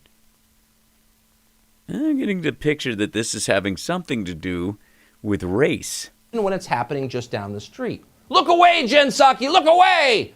And whatever you do, don't go to Baltimore. Baltimore is a major American city. It's only about 40 miles from where Jen Psaki lives. It's one of the worst places in the Western Hemisphere. It's a little bit of Haiti in the mid-Atlantic. Ooh. Why would you use Haiti? Why not Yemen? Or why not someplace? Why Haiti? What do you think? Why do you think he chose Haiti? What's Haiti like? What do the people from Haiti look like? Baltimore is exactly what happens when you apply Jen Psaki's ideas to governing. It is? Was she mayor of... Was Jen Psaki mayor of Baltimore? Baltimore is a city run by people who fervently believe in the equity agenda and consider gender studies a legitimate academic discipline. Yeah, that's why the murder rate is up. Baltimore, pretty much everyone in charge is black, yet it's a matter of religious faith that the main thing holding the city back is white racism. In other words, everybody with power in Baltimore... By the way, this started with a conversation about democracy. ...agrees with Jen Psaki. So it's an entirely fair question to ask, hey, Jen Psaki, what do you think of Baltimore? How did the city get that way? You claim to care so deeply about African Americans, you never stop talking about that. She never stops talking about that? I thought your complaint was she was not talking about that. And yet, here is one of the biggest black majority cities in the United States. Tens of thousands of black people who live in Baltimore are in misery because their kids keep getting murdered. Last year, Baltimore's murder rate was higher than it is in El Salvador and Honduras. Because their numbers are realistic. Those are countries the State Department tells us to, quote, avoid due to crime. So it's fair to say things are incredibly violent in Baltimore. They have been for a long time. And yet under Joe Biden... Under Trump, that was the case as well. Did Trump bring up Baltimore other than to call it a shithole in our own country? Now, they've gotten even worse in Baltimore. Here's a local news report from today. The hugging and crying. Sounds of sorrow, outpouring of emotions over the killing of a loved one. 36 homicides in the first month this year in Baltimore City, with only 2 arrests, one for a deadly shooting, the other a stabbing death. 36 murders. Right. Pretty much on par with Baltimore for the last few years. But you all of a sudden give a fuck largely because there's a redhead doing the press briefings? In 31 days. That's the deadliest January in Baltimore in nearly 50 years. And remember, 50 years ago, Baltimore was almost twice as big as it is now. Half the city's left. So Baltimore is far worse off than it has ever been in its history. How the fuck is... Again, this is the federal government. Baltimore is a city. Is the governor of Maryland not part of this conversation? Is how they handle... I mean, we're going to get to liberal DAs put in by George Soros. Is that where we're going? And it's not just murders. Drug crimes are up dramatically. You might not know that because they're not being prosecuted anymore. Well, then how are they crimes? The local city attorney, a George Soros puppet called Marilyn Mosby... There we go. ...announced she would no longer prosecute low-level drug crimes. Yeah, like possession for weed. So arrests plummeted. Right. But drug trafficking exploded. Here's what it looks like. Our cameras caught what appears to be one of those open-air drug deals happening in broad daylight near the Edmondson Village Shopping Center. It's an issue we've been hearing about in neighborhoods citywide throughout the summer. It comes after City State's Attorney Marilyn Mosby stopped prosecuting certain drug crimes in the city, including drug possession. A major policy shift that some believe... Well, that's on the receiving end. There are more customers now because they know they're not going to roll away and get busted. So the dealers were always there. Now they're just doing it more out in the open because the customers don't care about being in the open. Left the issue to only flourish. Jen Psaki's for that. Black people Is she? want laws to be enforced. That's her view. I'm sorry, Jen Psaki doesn't think that black people want laws enforced. I see. View of everyone she knows. But what did policies like that do to Baltimore? Well, they turned a once beautiful city into a slum.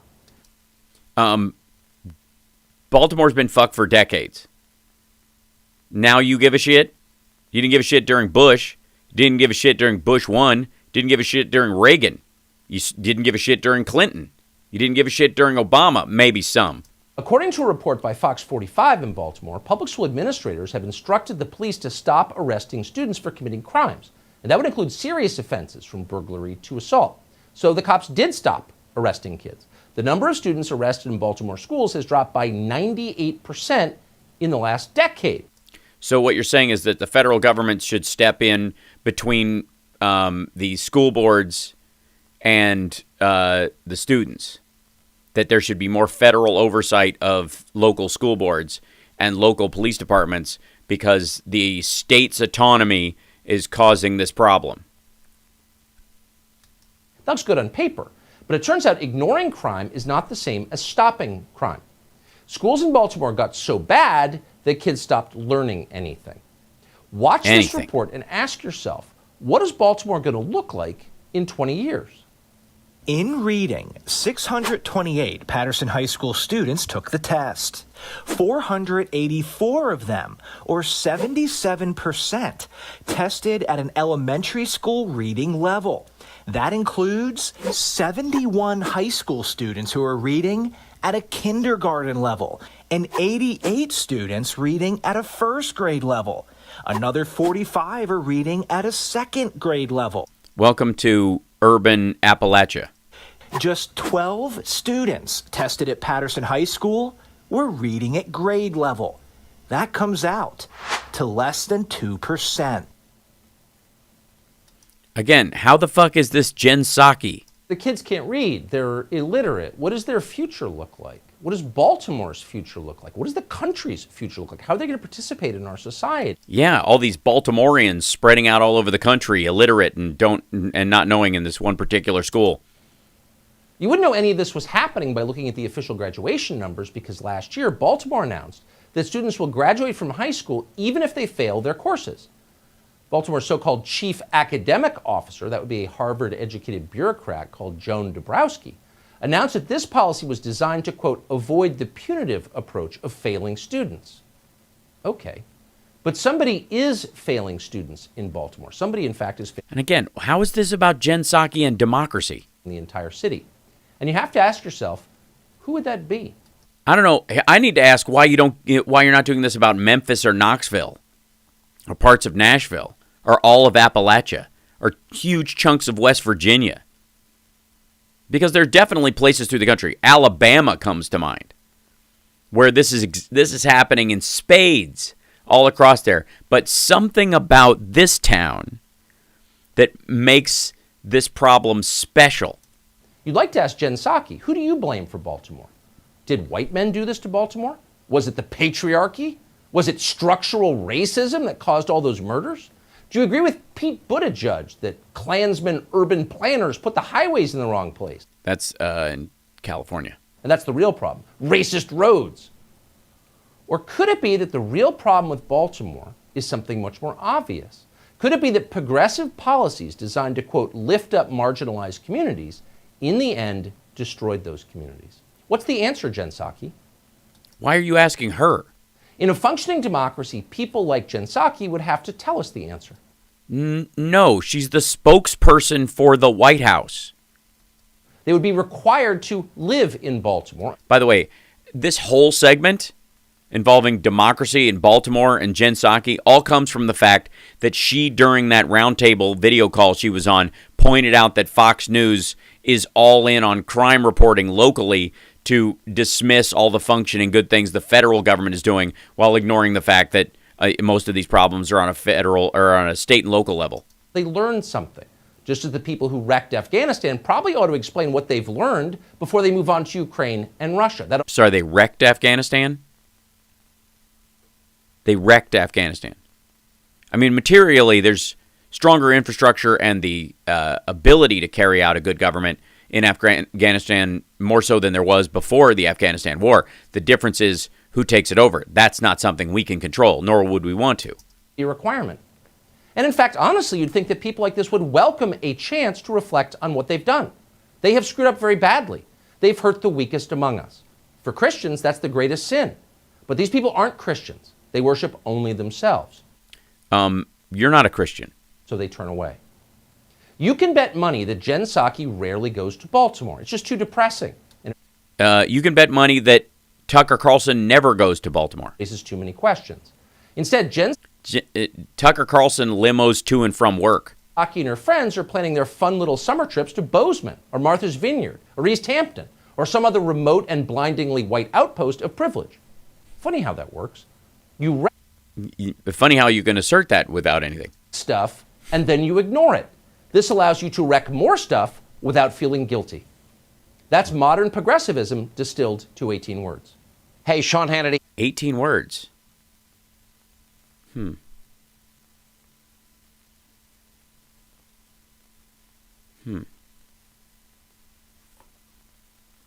Am I thinking of the 14 words? Is that where he went? Hold on.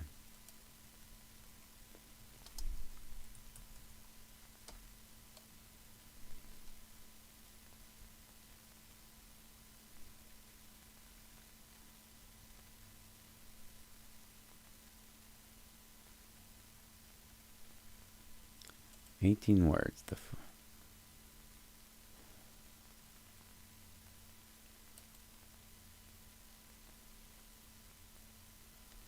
That's why I remember it. Hold on. Get out of here. Close.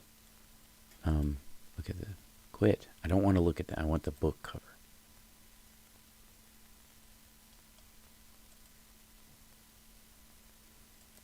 There you go. 18 words. Here we go. Fellowship, regeneration, faith, devil, death, mediator, election, grace, reconciliation, justification, Lord, mortification, sanctification, holiness, world, sin, scripture, and revelation. 18 words. The most important words you will ever know. That's where I thought that 18 words sounded familiar. If the modern world can be characterized by one thing, it is probably the enormous increase in the number of words around, but that increase has also been accompanied by a seemingly corresponding decrease in understanding. Jay Packer's a masterful wordsmith. He's gifted with the ability to a fascinating writer and a life-changing one. It's a doctrinal Solomon, meditating debates, and everything from Bible translation, the free-flowing Pentecostal. Yeah, it's a Christian reference. There you go. All right. How am I doing on time? 4:32. I'm all right. I'm okay. Hold on. This is, yes. Here you go. This is from the War Room, Steve Bannon's channel, and the name of this video is "China has already risen. They're the predominant power right now." So they're just waving the white flag. China's in charge of everything right now, guys. That's how it's going to work. So, Zeus giving a, you're going to watch this. It'll blow your mind. That seems terrible thing to do. Xi Jinping has done his best to dismantle Deng Xiaoping's achievements. He brought private companies established under Deng. Hold on. Back up. I need. Xi Jinping has done his best to dismantle Deng Xiaoping's achievements. Yes, Xi Jinping has done his best to dismantle Deng Xiaoping's achievements. Deng Xiaoping was the Chinese leader who was working on liberal and openness in the society. He was trying to open China up to the West, all the things they were looking forward to as far as interacting with the rest of the world. And Xi Jinping is reverting back to Mao Zedong stuff. He brought private companies established under Deng under the control of the CCP and undermined the dynamism that used to characterize them. The dynamism that used to characterize them. Rather than letting private enterprise blossom, Xi Jinping... Rather than letting private enterprise blossom, what a bunch of commie gobbledygook. ...introduced his own China dream that can be summed up in two words: total control. That has had disastrous consequences. That voice you're hearing, for those of you listening, is not the voice of Steve Bannon. That's not the voice of Peter Navarro. That's not Steve Cortez. That's not Jack Posobiec. That's certainly not Donald J. Trump. That's George Soros, the head of the Open Society Foundation, who is someone who's known ubiquitously for being a mega donor to far-left causes in the United States. He's just pledged, Politico is reporting, $125 million for the midterm elections this year. He's, of course... And I'm not getting a penny. ...responsible for so many of these far-left DAs that have instituted these open-door policies for violent crime. And so the question is, why is why is George Soros now speaking out against Xi Jinping? It's weird. It's almost like he's actually, at his heart, a liberal. Both men of the left, right, as it were. And so my contention on this is that what you're seeing here, this is Game of Thrones stuff. This is Game of Thrones stuff. Because being like a third-tier Steve Bannon wannabe, the only references for power structures, intellect, military tactics, and social control and governance he gets from binge watching shows like Game of Thrones. Who's going to be the junior partner? Who's going to be the senior partner? And you guys remember the who's going to be the senior partner, who's going to be the junior partner episode of Game of Thrones? The suits they wore were hilarious. In Newsweek this week that actually was discussing all of this and how Xi Jinping really has run the table on all of this and that he has now become the senior partner in all of it. and that the Beijing Olympics are now the coronation ceremony for Xi Jinping, not only as the leader for life, the chairman for life in China of the CCP, the transnational criminal organization, but he has also now rocked the tables for the balance of power. So the regime in the West Rock the table. is now in a tributary status to Xi Jinping and to the CCP. So I wanted to bring on the opinion. Somebody who knows even less than I do. Editor of Newsweek, Josh Hammer, who published this piece. He's been doing incredible work over there at Newsweek to discuss these issues as we are only days away from the opening of these Olympics. Josh, thank you so much for joining us today on War Room. Jack, good to see you, my friend. Anytime. Oh, good. I'm glad War Room and Newsweek are so well intertwined. Absolutely. So, Josh, let's dig into this a little bit because, I know I was definitely taking a deliberately very provocative take on all of this because to me, though. No, you weren't. You were just repeating gibberish that you've heard from other people. By the way, you're watching Hal Sparks Megaworldwide. Oh, this is such fun. I've heard so many people for years say, well, China's getting big, China's on the rise, China's coming. And I'm saying they're not emerging. They're not rising. They have risen. Well, yeah, but that means they're on the downward slope. They are established. Xi Jinping has clearly established himself. He's run the tables within China with his purge campaigns. No, he hasn't. He's angered the Shanghai section of the Communist Party. They're pushing back against him now. There's a lot of subversive stuff happening, allegedly, with the billionaires in China who are sick of being jailed and re-educated, and they're starting to team up with people around the world. And there's thoughts within the Communist Party that if the Olympics don't go well, which they're already going badly, it's going to give more reason to not allow him to stay in charge. Gotten rid of corruption. He's gotten rid of anybody who's... No, he hasn't. Essentially been in his way. Jiang Zemin has a few people that are coming up within the national political, the law enforcement and judicial branch, but he is getting rid of them. He's taken out all their people. And the number one show, by the way, on TV in China for the last 5 years have been these struggle sessions of self-incrimination, right? You don't need the giant stadiums anymore. They do it on live TV, and they make these guys apologize. So yeah, but they don't have a choice. What is your take? What is going on? Why are we allowing Beijing to have these Olympics? Are we the IOC? The notion that China is not already risen is not already arguably the predominant power in this world. And I obviously say that as someone who laments the fact that we're even having this discussion. Fuck off. They are not. It's just a total failure to understand. No, it isn't. This is ignorant as shit. What's happening in the world around us, a total failure to pay attention to events that have transpired over the past 5, 10, 15, 20 years. I mean, look, I might date myself a little bit here, Jack. I don't actually know exactly how old you are. So I'm 32. I'm turning 33 in a few months. Oh, shit. I had no idea you've been on the earth that long. So I was in 4th grade in 1999, I guess the year was. Back when I was in 4th grade, I literally did like about as big a project as a 4th grader can possibly do. It was like a 20-minute oral presentation. I had like an old school like trifold board, and I'm spending time on this because the subject of my presentation was actually China, and I did about as much research as a 4th grader can possibly do for this. And my basic conclusion to the class at that time. Fuck, we're getting a 4th grader's view on China from 1999 as the gotcha geopolitical opinion. China back in 1999 was a sleeping giant ready to explode onto the scene. They weren't a sleeping giant. We were waking them up. Fast forward 9 years later, the last time that China hosted the Olympics in 2008, obviously in Beijing. We all remember this Olympics, okay? This was Michael Phelps' peak Olympics. He had success in Athens 04, London 2012, obviously even Rio 2016. But 2008 Beijing was one of his famous Olympics where he had the 8 gold medals. I mean, we all remember that, right? I mean, for me... Right. More than you remember that it was in China. At the time, it was like must-watch nightly TV. That was Xi Jinping's coming out ceremony, to the extent that one of these Olympics was a coming out ceremony. And that was 14 years ago now, okay? So, like, China they have come out. They have come out, by the way, not just metaphorically, but obviously literally, which was... wait, China's gay? Part of the point, obviously, of your fantastic op-ed for us was the coronavirus pandemic has literally come out due to gain-of-function research from the Wuhan Institute of Virology. So they've come out both kind of... that is an illegitimate assertion. It's a suspicion that you're welcome to have. politically. Yeah, it was literally like released, right? So they've come out now in like multiple ways. So yeah. Yes, they've come out by Xi Jinping staying in power for 14 years because that's the terms that they have there, and trying to stay in for another round.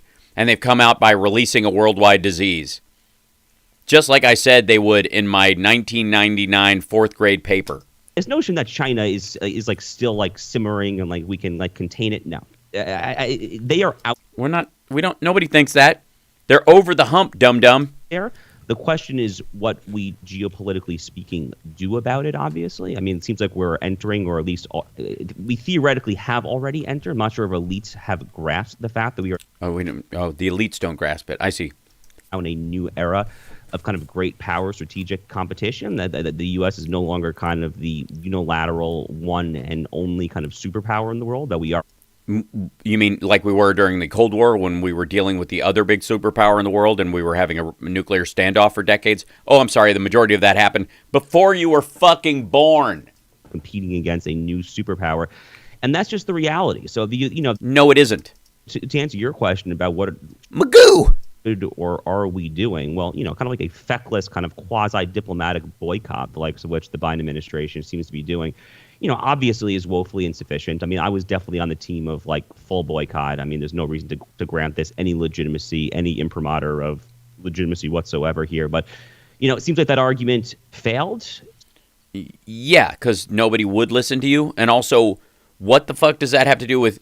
So we're to understand from this fourth grader's report in 1999, which he still stands by, that because China has made an enemy of the entire world during COVID, has the least popular Olympics in the history of the sports, as in the modern era anyways, since Germany, we're supposed to believe that means they've already taken over the world. Because that's the title of this fucking thing. China has already risen. They're the predominant power. Why? Because they have the Olympics, and all we're doing is a diplomatic boycott, since we want our athletes to be able, because they have been training their whole lives, and they have a very narrow window when they can perform as these athletes in these particular things. We want them to go and compete. And then we'll have a problem with the IOC ever doing China again. So, it's only going to redound to Xi's interests, obviously. Obviously. All right. Seriously, that whole segment was gibberish. That's their clip. That's the whole fucking thing.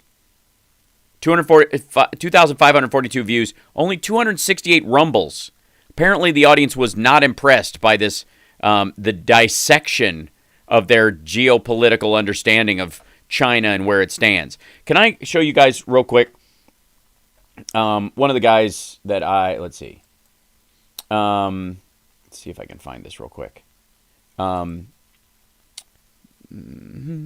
see if there's a dude. There are two guys, Serpent ZA and Laowai 86, who, when I initially was going to China, they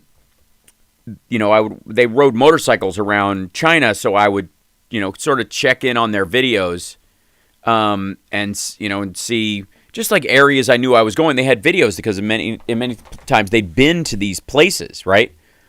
And like, let's see. Let's try this guy. Hold on. This is I'm not borrowing his stuff. I will send you guys over there if you ever want to watch any of Laowai 86 stuff. I recommend it. But he like, this is a video, recent one, how the world stopped fearing China. China's national anthem actually tells us what's happening in the world right now, believe it or not.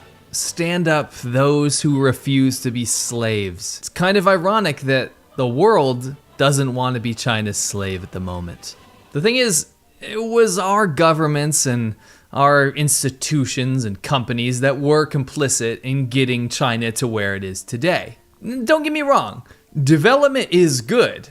I wanted to see a developed China. It's only a good thing for people to have more access to a better life. I was there during China's golden age, 2008 to 2018.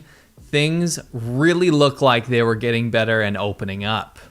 Hell, I remember we even cheered when Xi Jinping came into office because it looked like he was going to continue on that path of liberalization. That's the Deng Xiaoping thing that George Soros was talking about. How wrong we were. Today's video is brought to you. Anyways, he's going to sell that stuff. There's a big, let's see if they can, yeah, here you go. Yeah, he does this thing about the favorability and unfavorability rating of China. This is the current one. You want to talk about like how unpopular the government is and all that shit? This is currently how the world thinks. The world has moved from a 66-28, that's the median, unfavorable against China right now. U.S. being 76. Only Sweden dislikes China more than we do. Well, in Japan. Here's Japan down here. These are the European countries. And then there's the Indo-Pacific region. So Japan, the U.S., and Sweden jockey for who hates it the most. Japan hates it the most. We're tied with Australia. We're one note behind South Korea. This idea that they're ascendant and there's no way we can... they've just won. They've just won. They've won. What else is there? So, is garbage. I've talked about this a bunch. So, hold on. Hold on. Oh, sorry. I forgot my thing was up there. I was on the wrong one. That's not right. Shit. I went to the wrong picture. Sorry. Hold on. I was in China for a second. I didn't even know I was there. I got the wrong thing. Sorry about that. That was my mistake. I was speaking all highfalutin during that time. Here's that Greg Kelly feller. By the way, you're watching that old Hal Sparks Megaworldwide. Holy smokes. Come on now. This is one that Greg Kelly, the most miserable man on the internet, says, F the NFL. Their disgusting nonsense and rotten commissioner, Greg Kelly reports. Terrible, terrible. Let's hear it. America, yeah, there's an eagle and a thing. There's Greg Kelly's mad as hell. Truth isn't something he likes to smell, Greg Kelly. F the NFL. Oh, you tell him, man. F the NFL. He pointed right at me when he said that. Like, with your whole penis? Yeah, totally. F the NFL. Oh, totally. Say totally again. They're exploitive. They're anti-American. They're 1,000% woke. They're 1,000% woke. Well, yeah, no. They got women playing linebacker parts. They took the N off NFL because they think it's too nationalist. They don't play the national anthem anymore. Even show the national anthem anymore. It's too touchy. That's right. They don't even show it except when you're there. For entertainment, this Super Bowl, who do we have? I think it's that Snoop Dogg feller. Snoop Dogg and his friend Dr. Dre. Two guys who really love the slogan, F the police. Dude, I don't want to hurt your feelings, but this talking point's like so 1993. F the police. At this moment, these guys, one who helped coin the phrase, the other who sings it all the time, F the police. Now, first, congratulations to the Rams and to the... yeah, well, I don't congratulate them. It's terrible. NFL says F the police with the halftime show. Good for you guys. But in the meantime, this whole... Wait a minute. Why? What do you mean good for you guys? They are part of an exploitive, racist, disgusting, anti-police system, and they need to be brought down immediately. They all need to be... You need the whole game. They shouldn't even be able to wear their team colors anymore. They're a disgrace to the uniform. The Super Bowl should be naked, just like Greg Kelly says. Display is disgusting, and it's beneath our country. Terrible. They ruined the game. What'd you cut out there, man? They ruined the game. How'd they ruin the game? Hold on, what is it? Disgusting, and it's beneath our country. They ruined the game. They ruined the game. How'd they ruin the game? They ain't even in the game. They're in the middle of the game. It's when the game ain't happening. Can't ruin something in the middle of it not happening. That's like saying You ruined my fucking because you knocked the cigarette out of my mouth. I can't watch. Good. At least the rest of us will have a good time. With Snoop Dogg and his boys doing their thanks for pronouncing a hard Z. Disgusting nonsense. Now, he's kind of gone mainstream. Sure, he hangs out with Martha Stewart and all that stuff, and maybe some have forgotten who this guy is. Yeah, it's almost like people you're basically, I get what you're saying. Greg Kelly is saying that Snoop Dogg needs to be canceled not because of what he's doing now, but because of what he did a long time ago. Right? That he should be like, Kavanaugh'd. He needs to be Kavanaugh'd. Good point, Greg Kelly. Yeah, Snoop Dogg should be done in for stuff that he ain't done in a long time. How very just. Where he comes from, what he said in the past, and where he comes from. Just the fact that he's from South Central. You don't let somebody like that in the stadium, much less let him in there singing. That ain't singing. Talking in rhyme and rhythm. Songs stand for violence, misogyny. There's really, really bad. Yeah, that's Trump's territory. You don't take that. If you want some of that for real, you let Trump come out and sing that John Ashcroft song. Because hey man, Trump singing "Let the Eagle Soar." I'm starting to get a semi just thinking about it. Up in here, for instance, all you N-words out there. Why? I think it's a little. I don't think he's yelling it that much. Snoop's been a fairly laid-back feller. Take your guns that you using to shoot each other and start shooting these blank, blank, blank MFing police. That'll impress a MFer like me. Okay, Snoop. MFer, that's a Bill O'Reilly term. It's MFing N-word like me. It's a very complicated thing. Tell you what. Why don't you go out to your car, put the tape back in, sing it out your window, and try not to get punched in the face? I mean, it's a sport. Gotcha. And here's more. Dipping through the city with a Glock in a Range Rover. If you sleeping, probably not with the same hoe. I won't. What? I think your rhythm is slightly off. I like dipping through the city with a Glock in a Range Rover. If you're sleeping, probably not with the same hoe. Rock the same clothes, rich and nanas do, and rock by the same code till I'm a rich and nana too. I'll be in the club with the stick in my shoe. You call the effing police like a bix, cheeses, nanas do. I understand that. I got that. I hate walking with a stick in my shoe, man. I've had that happen on several occasions. It is unpleasant, let me tell you what. Continue. All right? You get the idea. No, I don't. I mean, you know what you should do? Bring on Ted Nugent and ask him about immorality and then play part of Stranglehold. These are horrible words. Horrible words. They are horrible words. Rock the same clothes. What is that business? Sleeping? Who puts the word sleeping in a song? Honestly, it's one of the least musical words there is.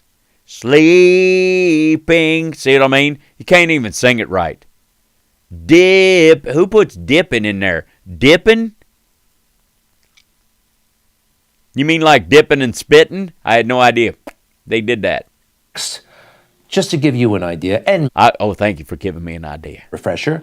Yes, of course. F the police. F the police. Dr.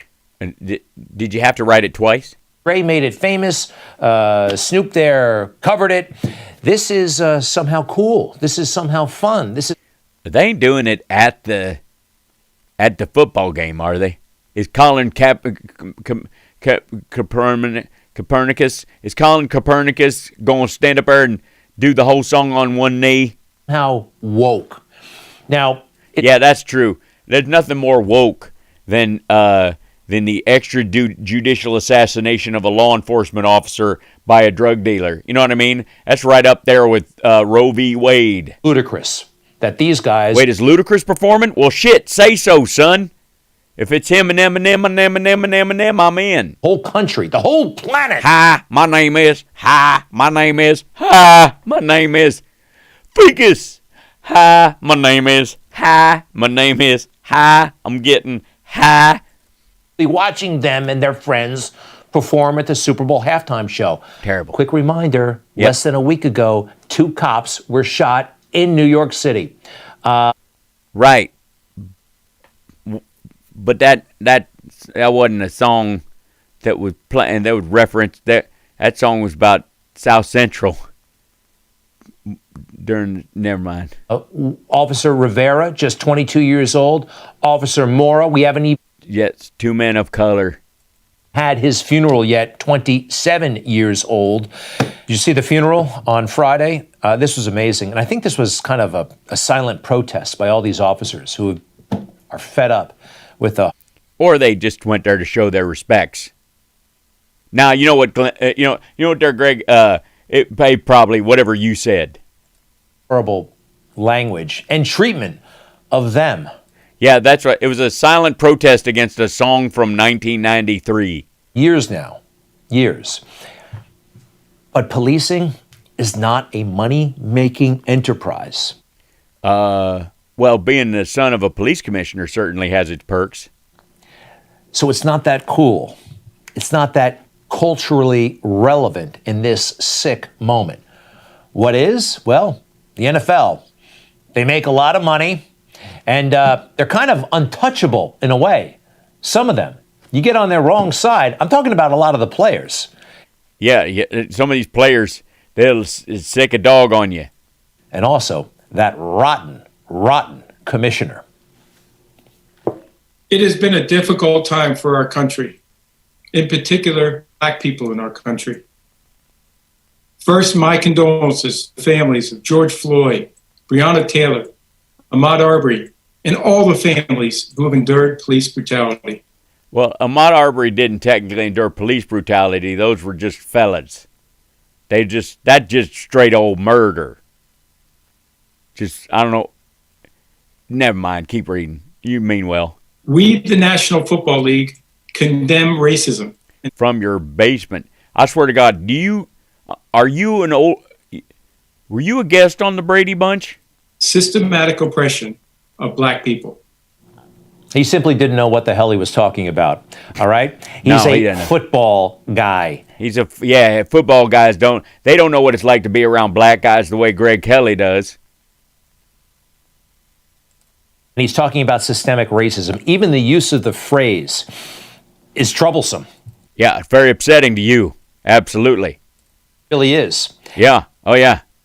At that vulnerable moment, he helped poison the waters. There was more.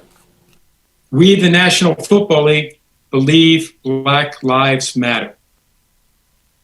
I personally... Oh, no. Dear God. I mean, they absolutely do in terms of a billion-dollar industry that employs a great deal of them. One would think that's how it'd go. Protest with you and want to be part of the much-needed change in this country. Without Black players, there would be no National Football League. And the protests are... Excuse me, Greg Kelly is ready to line up. If you never seen him hang out with Tucker, let me talk about what a wide receiver is. All right, country are emblematic of the centuries of silence, inequality, and oppression of Black players, coaches, fans, and staff. We are listening. I am listening. I all due respect, sir, it looks like you're reading. Now, I don't do a lot of it myself, but I'll trust you on that. And I will be reaching out to players who have raised their voices and others on how we can improve and go forward for a better and more united NFL family. That seems nice. Oh, wow, this is textbook virtue signaling. He will personally protest the centuries of silence directed at players, and it's kind of ridiculous. And if he really cared, and if he just didn't want to save his status, he wouldn't be inviting Dr. Dre and Snoop Dogg. Well, sure he would. I mean, they basically these are fellas who were gang members and hung out in the really bad areas, and they have bettered their lives, and over time they are fathers and pillars of the community, and they've tried to expand themselves. I knew an old gunslinger used to hang down the store, and in his youth he was an angry, spiteful little whippersnapper, and he'd shoot you just as soon as you look at you. He's a preacher now. To the Super Bowl. You know what they stand for? Weed, what? Misogyny, and anti-cop rhetoric. And so like January 6th, basically. Be anti-cop actions. Right. But Roger Goodell and the NFL in general, I guess, they just want to appease the mob right now. Terrible. And how do you do that? How? Maybe hold a couple of white guys out as examples, like that Coach Gruden from the Vegas Raiders. Remember that? They went through his emails and found out that he may have used an unfortunate... Yeah, nobody goes through your emails. You send them emails out to other people, and those people have your emails, and you go, oh, yeah, that guy's an asshole. Word 10... By the way, I do not use emails. I use F-mail. And it autofills all dirty words no matter what you write. I figure it just gets rid of the week early. Years ago in an email about Roger Goodell, and they fire him. This is crazy stuff. They're about to have a couple of guys who love to say the N-word in public on stage for... Oh, my God. Don Jr. is going to be at the Super Bowl? Living. Culture really isn't a bad place, and it trickles down every... Yeah, you watch Snoop Dogg performs at the Super Bowl, and next thing you know, there'll be I don't know, it'll trickle down.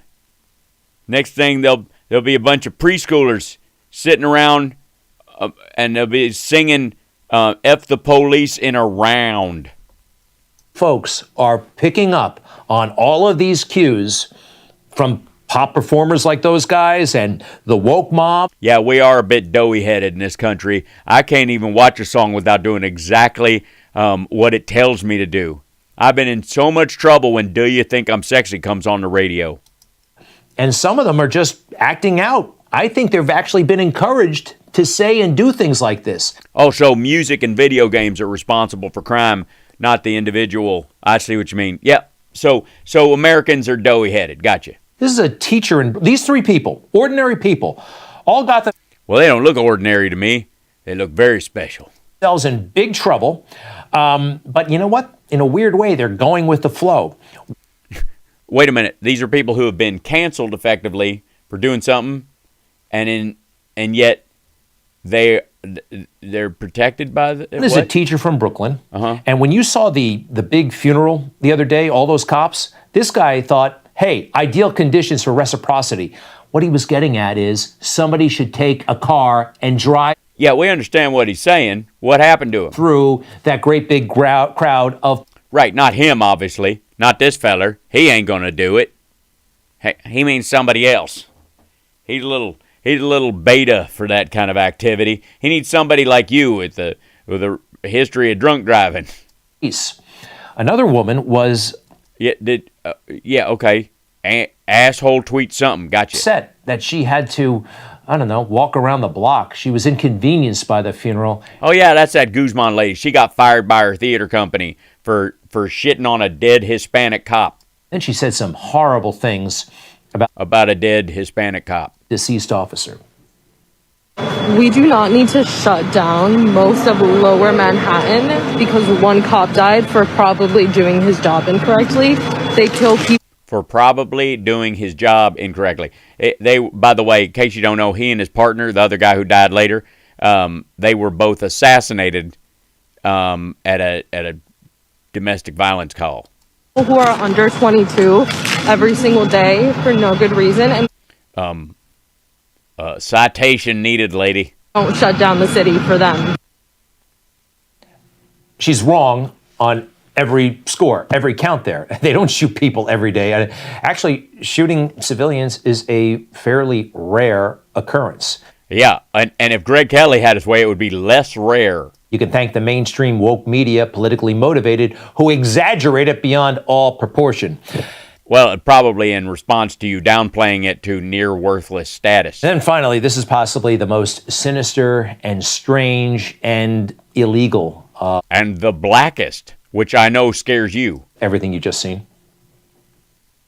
Bro, but if I'd have known about that funeral, I would have that up, bro. All the way. 100%. I'd have that up, bro. I'm telling you. Yo, I didn't care about that. What? How? What, are we talking paintball guns? Or are we talking mooning it? Or What are no cops? Oh my goodness, son. I can't wait. I'm looking for the next cop funeral. I'm going to it up, bro. Now, I think this. So those three people on social media define society. Okay, good. All right. Well, as reprehensible. I know. I didn't realize I lived in such a shithole country. And same goes for the other two, but they're taking the cues from media, from society. Oh, I see. Hold on. Wait. I have to. I got to jump over to this one. Wait 1 second. Is this guy? Where are we? Yeah, this guy. So this is what we're to take. These three assholes said what they said, and were as awful as they were.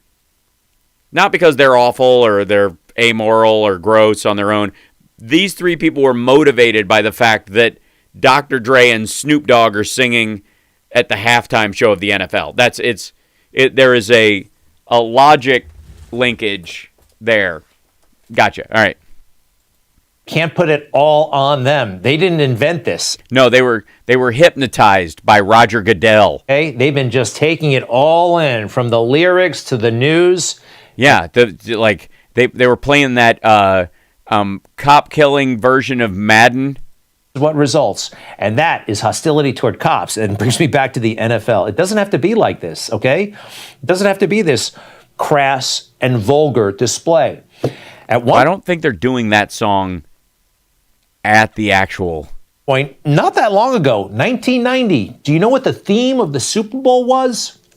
Peanuts. Like Charlie Brown and Linus and Snoopy.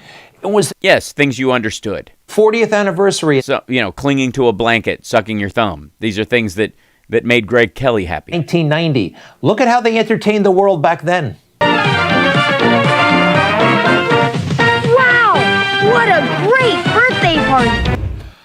Granted, the music was a little bit lame, but then so is Greg Kelly. There's got to be a happy median, right? Something. Yes, somewhere between. Yeah, maybe if Snoopy did "Fuck the Police" with an Aldous lamp.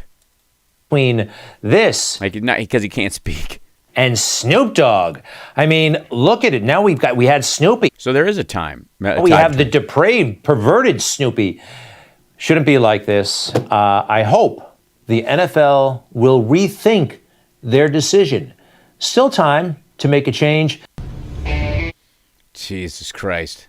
And by the way, didn't we just watch friggin' Tucker Carlson do a whole show about how the Jen Psaki and the media aren't paying attention to the real issues? Fucking hell. Oh, we're out of time. I'm over. You guys are wonderful. Yeah. Is he going back to Janice Nipslip? No, he can't. Otherwise, he'll get excited on the air. Prince halftime was indeed the best. Yeah. And I'm sure if you asked Greg Kelly about Prince's songs, there would be a similar diatribe. He just didn't have, the opportunity to tie it to some, greater problem. Yeah, the NFL doesn't care what Greg Kelly is saying. Let's see. The must-watch game, the only thing, close to the World Cup that is a singular U.S. sport, watch the world over, and they're should we take our cues from a fourth-tier news asshole on Newsmax who, no matter what happens, if we use a black artist, will start to panic and all the blood will seep out of his head.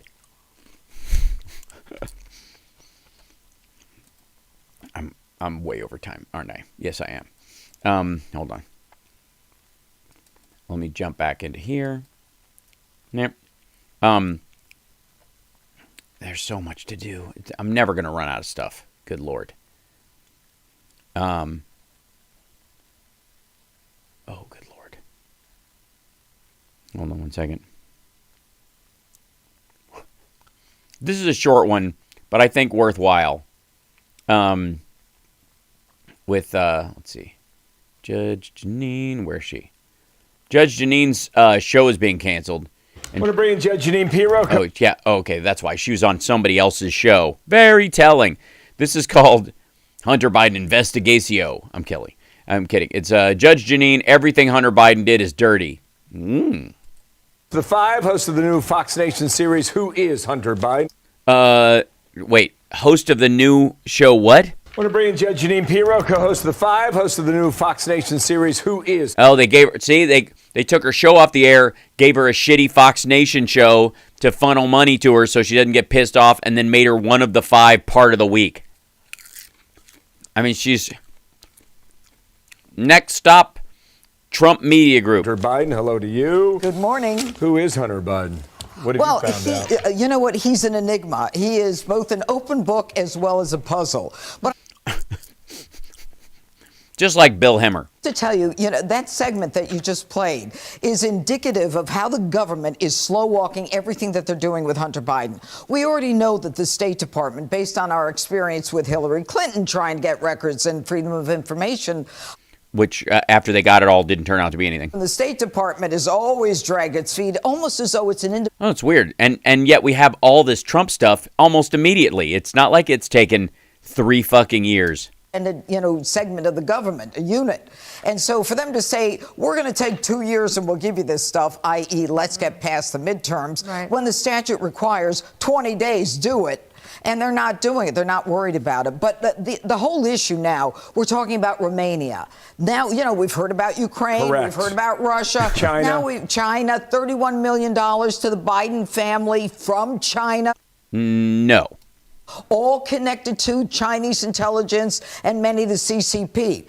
But and weird, you would think that if that were true, then Biden wouldn't put together the AUKUS agreement or re-stand up the Quad or say, yes, we'll retaliate if you attack Taiwan, or ask Japan to join the AUKUS, or share in military exercises around Taiwan. It's weird. They've got all that leverage on him, and none of it's working. Now what we've got is what's going on. It could be bullshit. Romania. So we've got this tycoon who's convicted of corruption. He hires Louis Freeh. Louis Freeh gives Joe Biden's grandchildren $100,000. Now you want to say, why would you give someone $100,000 and made sure that it was on record for future work? Why give $100,000 if you're seeking to get money from an employer? Did you already get money, and are you taking some of that money and funneling it through a trust fund? Well, I'm glad we don't have just a series of aimless questions. I'm glad we have answers here.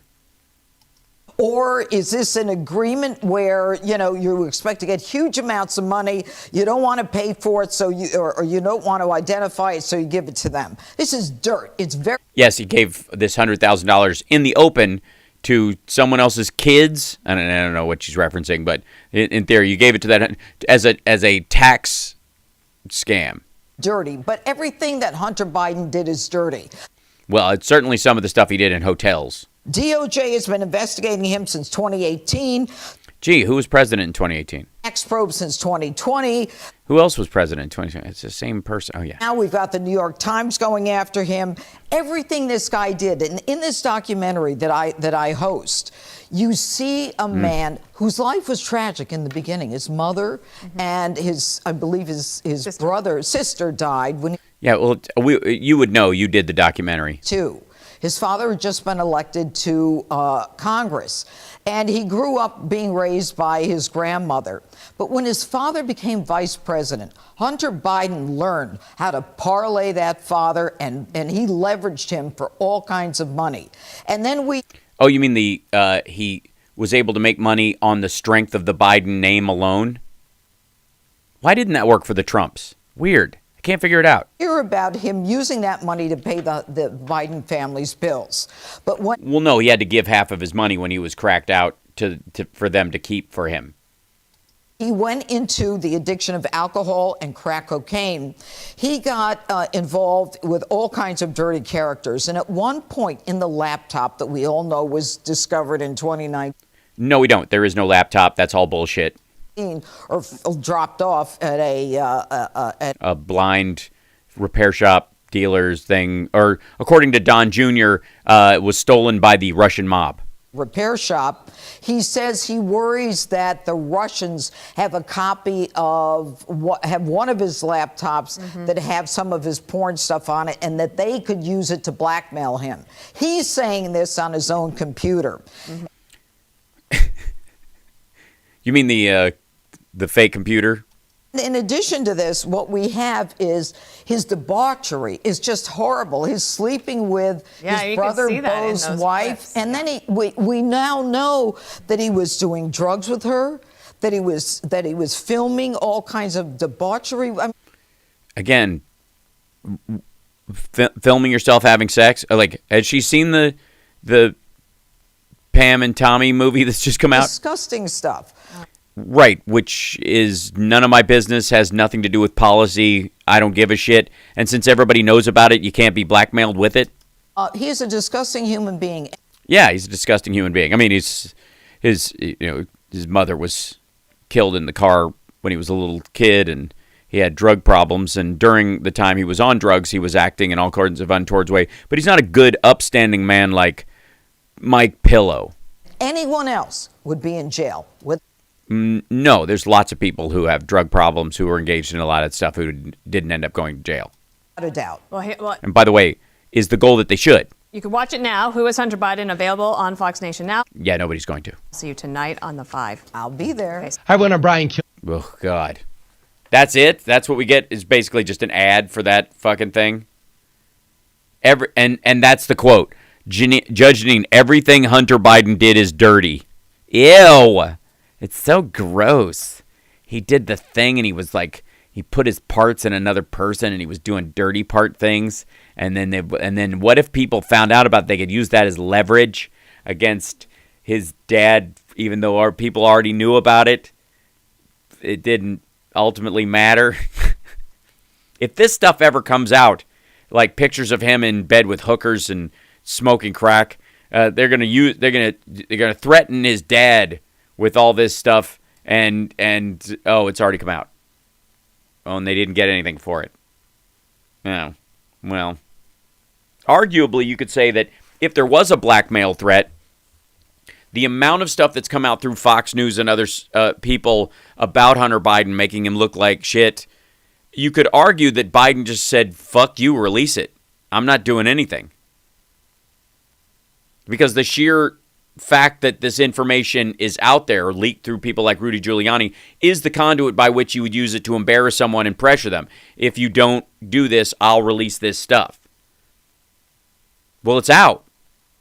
So clearly, if there was any kind of expectation of quid pro quo about not revealing this stuff, quid no quo in this particular case, I suppose, then Biden told whoever it was to go fuck themselves. Does that make sense? Right? I mean, it's out, and it's not affecting Chinese or Ukrainian policy. We're helping Ukraine against Russia. We're helping Taiwan against China. Yeah, exactly. You can't blackmail somebody who doesn't give a shit.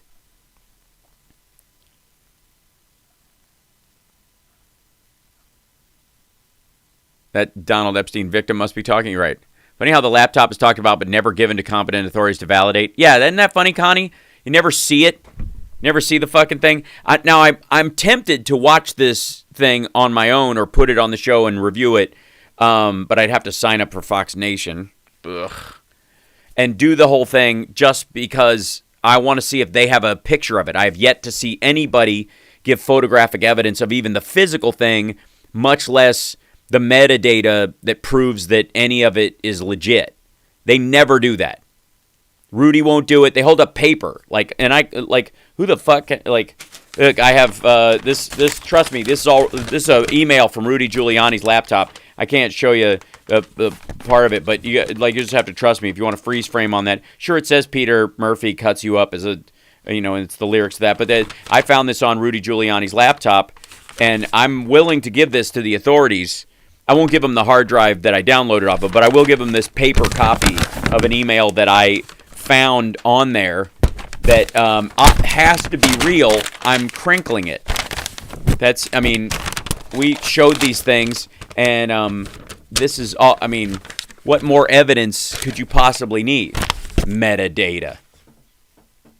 The contents are not even on the dark web. I have Tor browser and I've been looking. Yeah, that's the other thing is like, why wouldn't you, if you really thought this was crucial to the election and you're Rudy Giuliani and you're 4 days out and the Post won't print shit, they're not getting enough of it out there and Twitter won't let you do it, why wouldn't you dump the entire contents online on a website?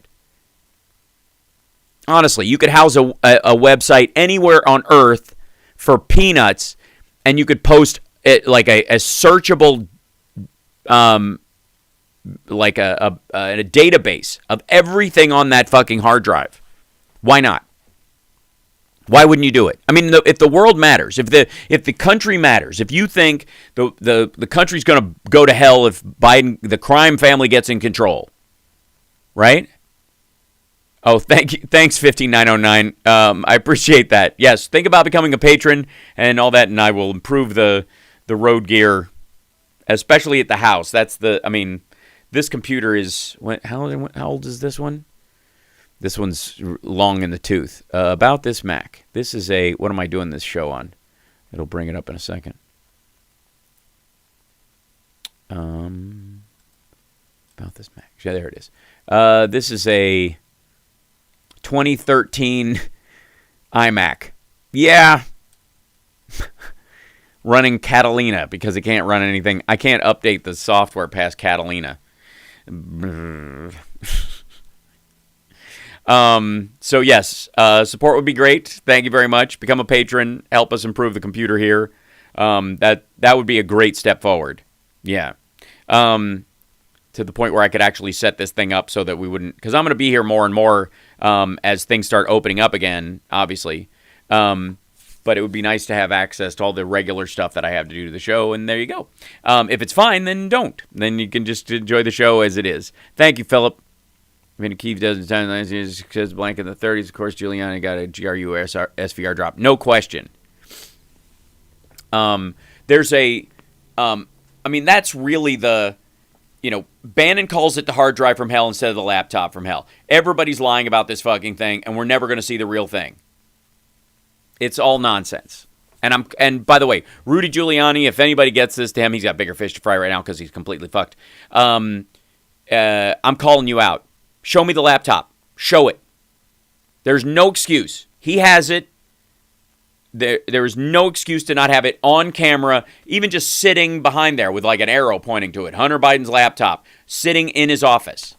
Why wouldn't you? In this particular situation, as serious the governance of the United States of America is on the line, you truly believe that the Biden crime family is the worst thing that could possibly happen, right? You really believe this shit, allegedly, and you've got this laptop. Why wouldn't you literally post the entire contents in a searchable database online? It's not like you don't know some Macedonian hackers who would do it for you. Right? It makes no sense to me. Because you're goddamn right. If I had access to Don Jr.'s laptop and it had gnarly shit like that on it, and I was like, this is my one last chance to make sure Trump isn't in office, and I've got this thing, and I've sent it to the FBI, and they're not doing shit about it because he runs the place, and I'm not getting any, any leverage on the state and local level from the police because they're too afraid to do it.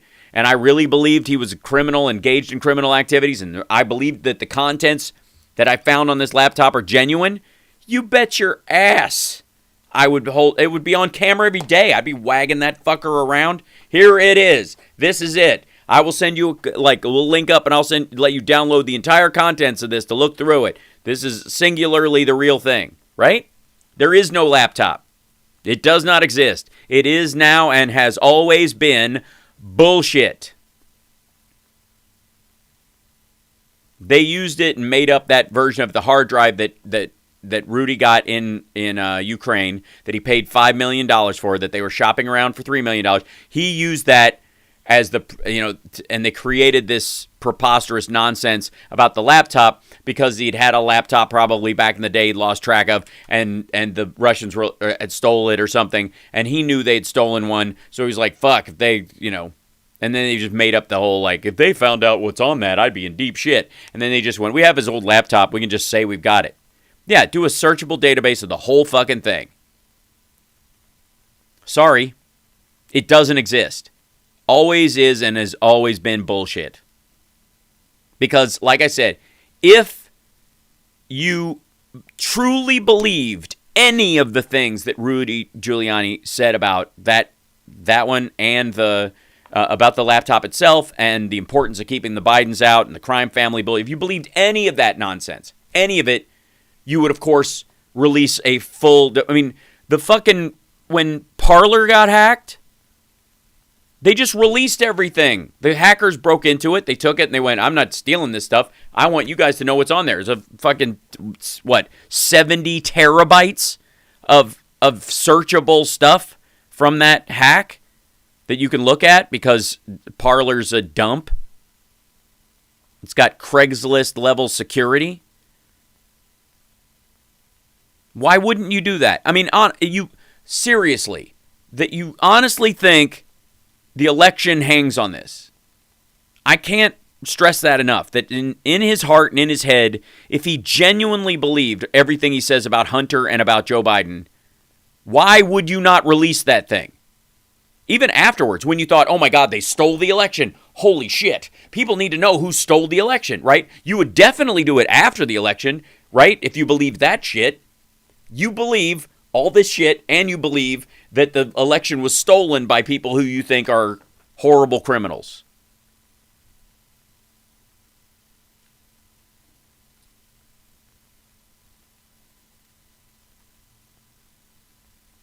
Why wouldn't you release it then?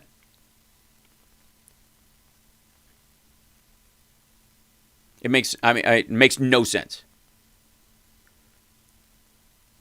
So, it's this is it's like a stupid talking point at this point. We've been through it so many goddamn times. And it's at this point it's lazy. Let's do since I like you guys, let me stick around and do one more thing. Ladies and gentlemen, I give you Sarah Palin.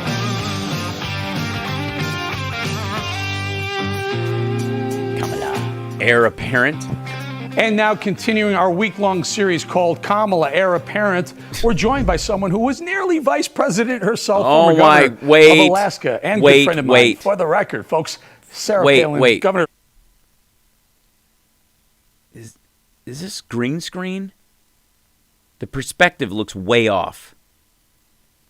I don't know. We'll see. See if somebody walks through. Palin, thank you for joining us. So we're doing a week-long series on the vice presidency because again, we have nothing to fucking talk about. If we talk about the economy and the direction it's going, every time we bring on an economic executive, they always shit all over my America sucks narrative, and I don't know what to do. So I thought I'd bring you on, someone who was almost VP, except for the fact that the Republicans gave you a 70% favorability rating as a person when you were running VP, but a 20% electability rating. I like her, but women don't deserve power. We call it heir apparent, but the reality is, Governor, sorry, Connie, one heartbeat away from the presidency, the most important job on the planet. Yeah, and that's why McCain lost. Literally because he decided to put Sarah Palin one heartbeat away from the presidency, and he was viewed as the old candidate against Obama. It was it was integral to his loss. What's your take on Kamala Harris so far? I have such dislike, as does I think any reasonable American who's paying attention, dislike for her policies. She's been wrong, along with President Biden being wrong on so many fronts, Eric. I know near and dear to your heart is anything fiscal, any of the... anything fiscal. Economic issues, because you understand them. You also understand the inherent link between, say, energy independence and our sovereignty and our safety as a country. Yeah, and? To consider the issues that they've taken on and failed at when it comes to energy and when it comes to the economy and when it comes to spending money that we do not have, it's been failure after failure after failure. Well, obviously, the economy was salvaged from a recession largely because of that alleged spending, the printing of money, which they didn't do. I don't even want to comment on. Oh, why not? Kamala's her gender. Why not? Race. Well, yeah, that would be a good idea. So irrelevant to the argument that I make that she is part of a failed team that is unserious about tackling the issues that Americans are expecting them to tackle. Mm-hmm. Tell us the serious way to tackle it. It's interesting you bring that up, Governor, because Joe Biden is now tasked with replacing Supreme Court Justice Stephen Breyer, and he said he will pick an African-American female. He said the same thing when he was running for president. So he's consistent. My vice president will... That's weird, because Trump said he was going to get us out of Afghanistan and then shit the bed. An African-American female. He got one, and now we see the results of it. Someone who had, at one point, a 28% approval rating, sitting right now with a 55% disapproval rating. Governor, she... Oh, so it was at 28, now it's gone up to 45, and so they're talking about her disapproval rating now instead of her approval rating because the approval rating has doubled? 2 tasks. One was the border. She's failed miserably at that. And the other based on what? Task was inflation, and she's failing miserably at that. I would say the American people, not me, I think the American people agree, he made a mistake picking Kamala Harris likely because she was an African-American female. What is that? Yeah, he's going to pick another Kamala Harris for the Supreme Court is the case say here. About his choice for Supreme Court justice going forward?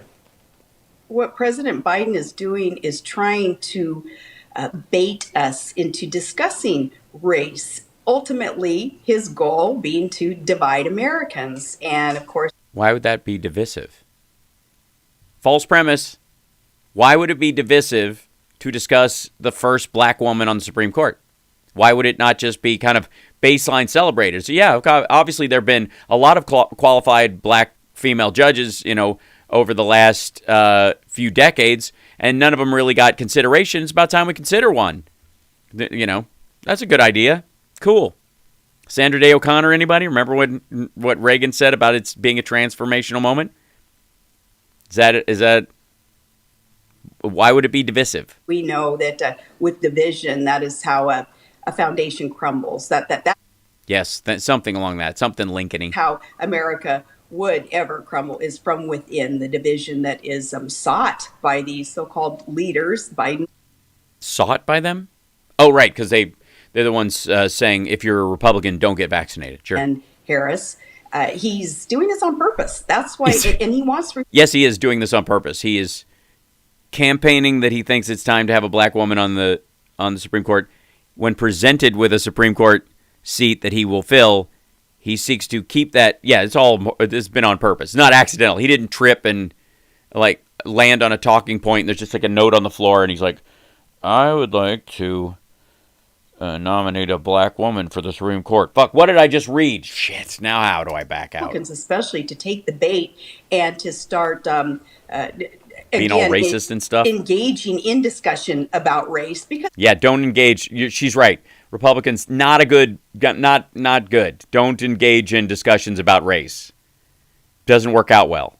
Mainly because of the lack of discussion and more of the shit talking points that you just blather and get yourself in trouble. Knows how ridiculous it is that he made that statement.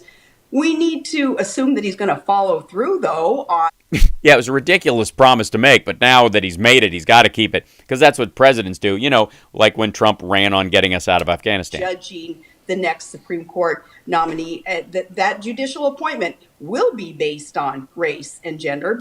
Well, no. I mean, race and gender will be a part of the consideration, and a primary one, understanding that all of the people considered have been qualified. Are qualified. They're qualified. They're qualified already.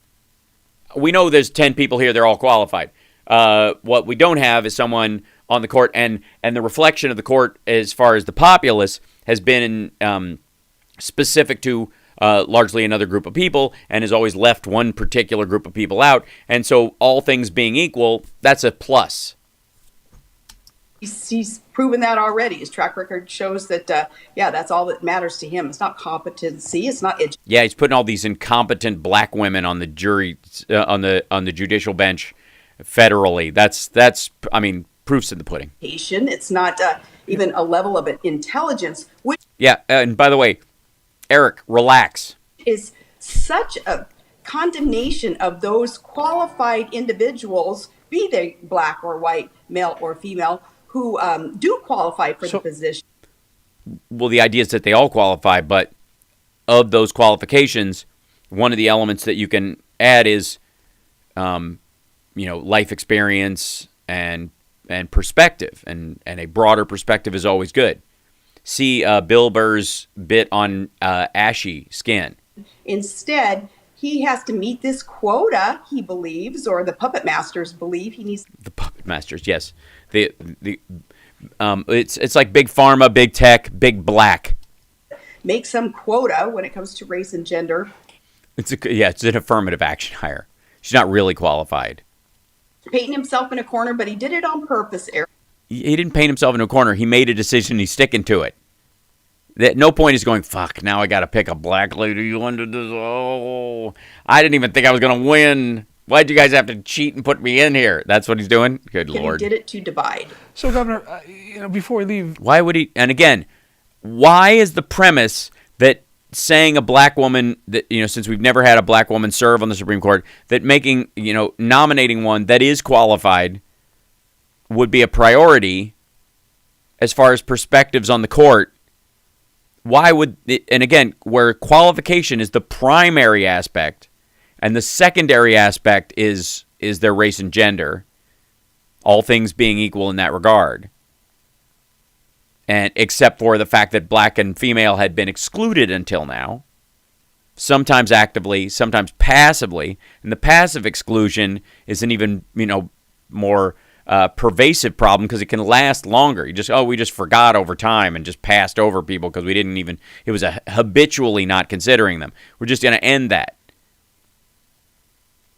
So that now we don't even have to, once you have a black woman on the Supreme Court, you don't even have to have the conversation about when will we get one, because it's been done. And you can get closer to an idea where I guess theoretically race isn't a factor because it has been. The theory is that it has been. That's why qualified black female judges haven't been on there so far. And it may be an act of history and timing that, men in the legal profession versus women in the legal profession, as far as the advancement and the allowance of that from 1960 to 1970, that over time we're just getting to the point where there are women judges old enough that have been in the circuit long enough where there's a multitude of black female judges to choose from for the first time, that makes it a natural time to make this happen because there's so many qualified black women at this point, whereas there may have been fewer, and if you miss with one, you only got a couple bites of the apple, whereas now there are dozens, literally, and that's a great step forward. And so since there are dozens, why not move them to one step closer to normalcy in that regard as far as the choice in future?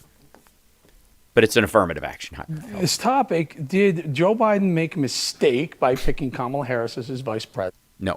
And number two, give us a grade. How is 1 year into this term? Yes, woman who never made it as vice president. Tell us how the woman who's actually a vice president is doing the year in. You're from the party that gave us Dick Cheney and Dan Quayle.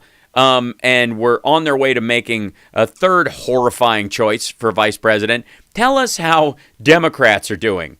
How grade the vice president's job? Well, it's easy to give them, their team, a failing grade. Is it?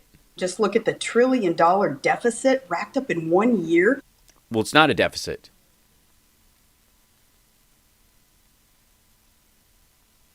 The bailout itself is in loan guarantees. Again, the Fed is going to make money on the rescue package. The American taxpayer is going to make money on it. And the infrastructure bill is a long-term investment bill over 10 years. I mean, there's a lot of infusion front-ended on it, but the infrastructure bank aspect of it is a $50 billion seed that will lead to about $1 trillion in investment every 5 years minimum. Look at the look at the failure on the border. Look at the overreach and overregulation and absolute nonsense that they are engaged in. When say some of it, you can't just say like just pejorative stacking. It comes to federal mandates and protocol as I have no use for a protocol droid. To COVID, these absolute ridiculously strange. I don't remember owning a dumbass. Ridiculous that again they're unserious as it's unserious. That's what they are. Not like the Palin family. Team of leaders for America and it's Team America. Fuck yeah. So get it right. Things that they are doing because they're unconstitutional, they're un-American even. So easy to give them that failing grade, but it's un-American and unconstitutional, both. Eric, they, or the puppet masters anyway, they're smart enough to know what they're doing. Sure, Biden's the master of gaffes and all that, and that's going to continue, but big picture policies as part of the fundamental transformation of America that they promised under. Yeah, she's a 40% approval rating. That's up. Where do you go? That's up 20%. They're both Biden and Harris are on the uptick. Remember, he articulated it. He promised it. This is like their last chance to get at this. There's only a fundamental transformation desire to transform something for which you have disdain. And by the way, shouldn't you, since she ran, shouldn't you hold up her favorability and unfavorability rating next to her while she's judging someone else's? Does that make sense? Isn't that fair? You could do it right here. Just put it in the TV behind her. That's 12% favorability rating. The picture that they are painting of themselves, how they view America, why they want to transform it, and they're smart enough to be purposeful in all these decisions that they're making. It's no accident. Governor. That's okay. Thanks for the word salad. What's no accident? Is she supposed to? Is this hypnotism? Is that what this is? Or is this just boring? Before we let you go, last time you were here. I know we don't want to let you go because you're so exciting and you've said so much in so little time using so many words. Some news. I asked you if you were interested in possibly running for public office, elected office again, and I didn't think you were going to answer me, but you did. You said, yeah, you're contemplating it. Any further thoughts on that as that ball moved forward downfield at all?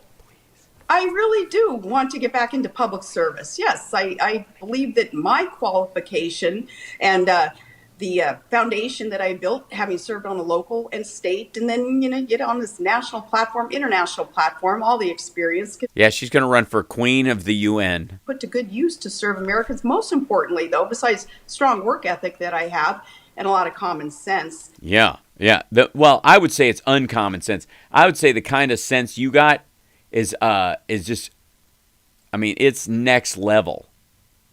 Hold on one second. Let's see if I... How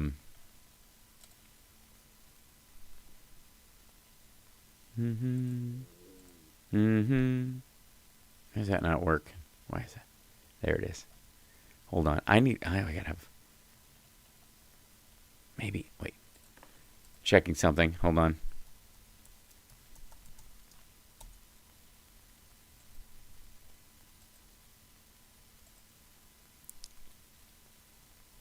Oh. Hold on. This is so stupid. Give me a second. Where would this page be? Do. And... Oh, I see. Yeah.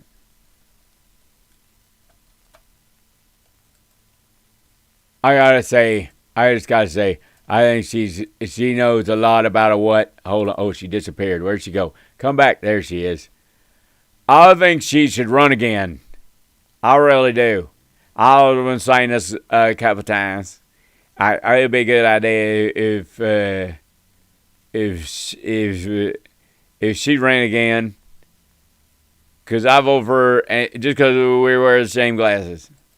I do have a public servant's heart. I know that's what I'm wired to. Yeah, she's wired. She's got a bionic public service heart.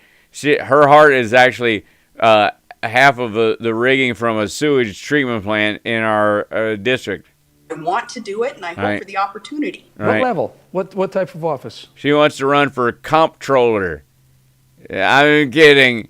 I don't know what a comptroller is. May I ask? Well, I've done local and I've done state. And Well, yeah, he's not talking about who you slept with. What he means is what level of office.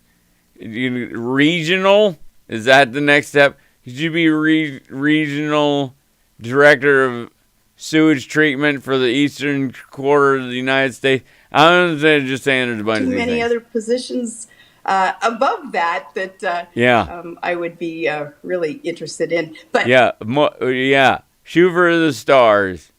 Even if you miss, you'll end up among the moons with people mooning you.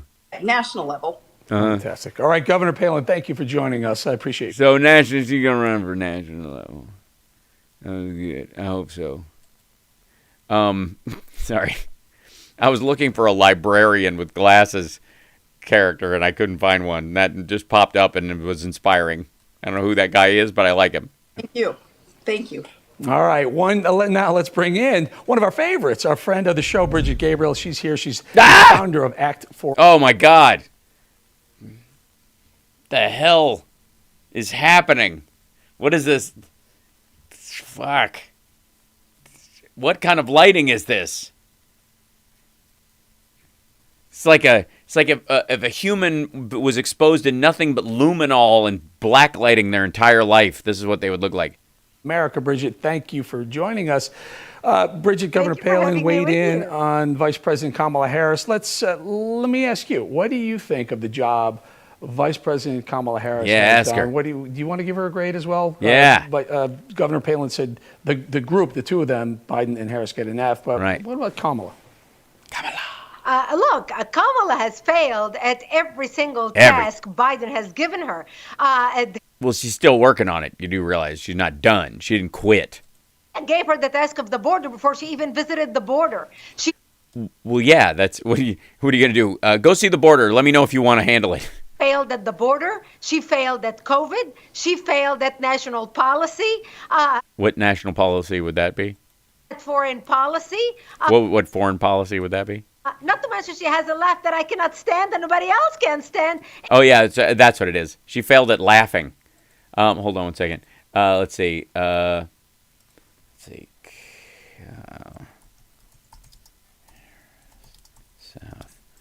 America. Okay. Give me 1 second.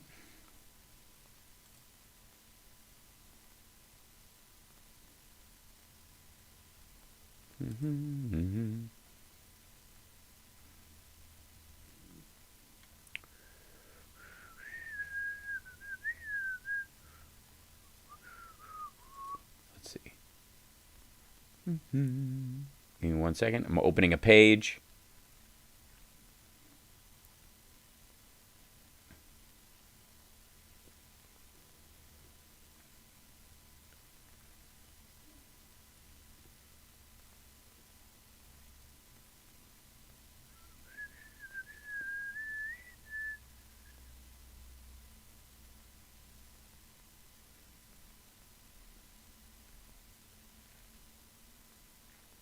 All right. I was trying to find a picture to show you, but I can't find it right now. So we'll just continue on wherever we are. Here we go.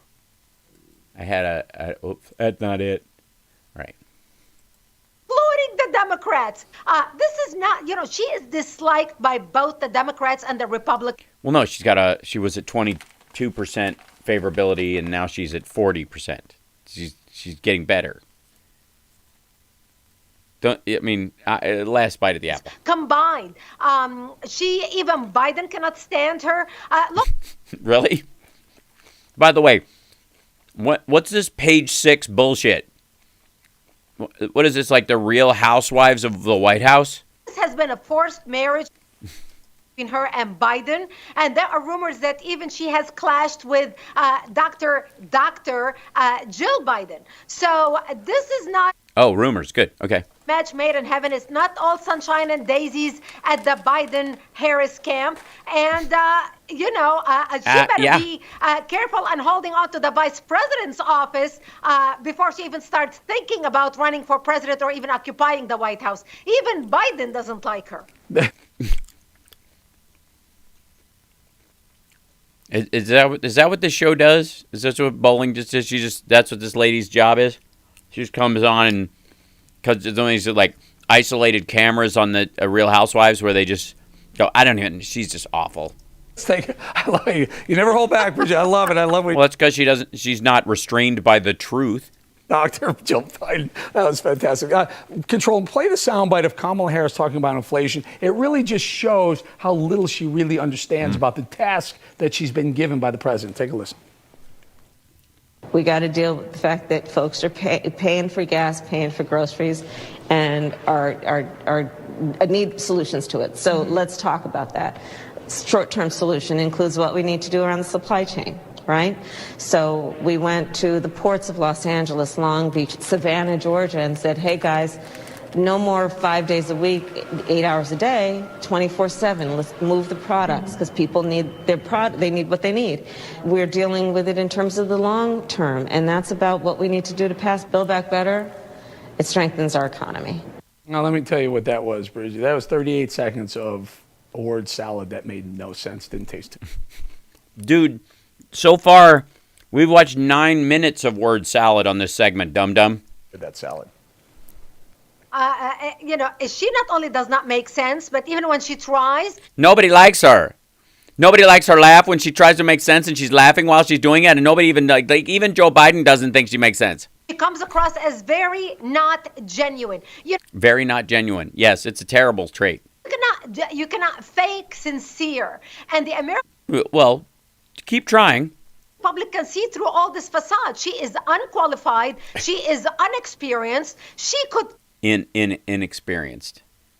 And by the way, no one who's president or vice president in the first term has experience being president or vice president. Or less. She doesn't really want to fix anything. She is lazy. She doesn't want to fix anything. She's actively trying to stop it from being fixed. Reports from her team. I mean, look at the turmoil she has had within her own office with her own staff who saw straight through her and they realized we didn't sign up for this. So she is a failure at every level. She has been the worst vice president in... She smells, let me tell you, like a sewer system in Rigosh. History, and that's not an exaggeration because... Well, yeah, it is. Even her ratings are worse. She is not liked even worse than what Biden was. Yeah, he was actually well liked. And the fact is that even him... by the way, like I said, if you want to talk about how people feel about Kamala Harris, as soon as members of her own party storm the Capitol calling for her hanging, then you'll have a point. Clinton is considering running for office. That's how bad Kamala Harris is at her job. Bridget Gabriel, always good talking to you. Thank you for coming from the Starship Enterprise. I see that in the background there. Thank you, Bridget. Thank you so much. Well, you can't show her house because it's a mess. Hey, Rob Finnerty, thanks for... Oh, God, Rob Finnerty. Well, that I went way over time. I went an extra hour because I missed you guys yesterday. This is what they're left to. I'll finish on this note. Hold on one second. This is what the Republicans are currently left with. This is what Newsmax is dealing with. The NFL, Kamala Harris's popularity ratings, and democracy. Who likes that from Tucker Carlson? And how a particular city is indicative of the entire country and indicative of the value of democracy in the country. That's where they are. Because... they know the economy is going to improve. They know we got a couple of rough points ahead, but by the time the election rolls around, they're going to have all new talking points. They'll find them. They'll be mostly gibberish. The summer's going to be ridiculous.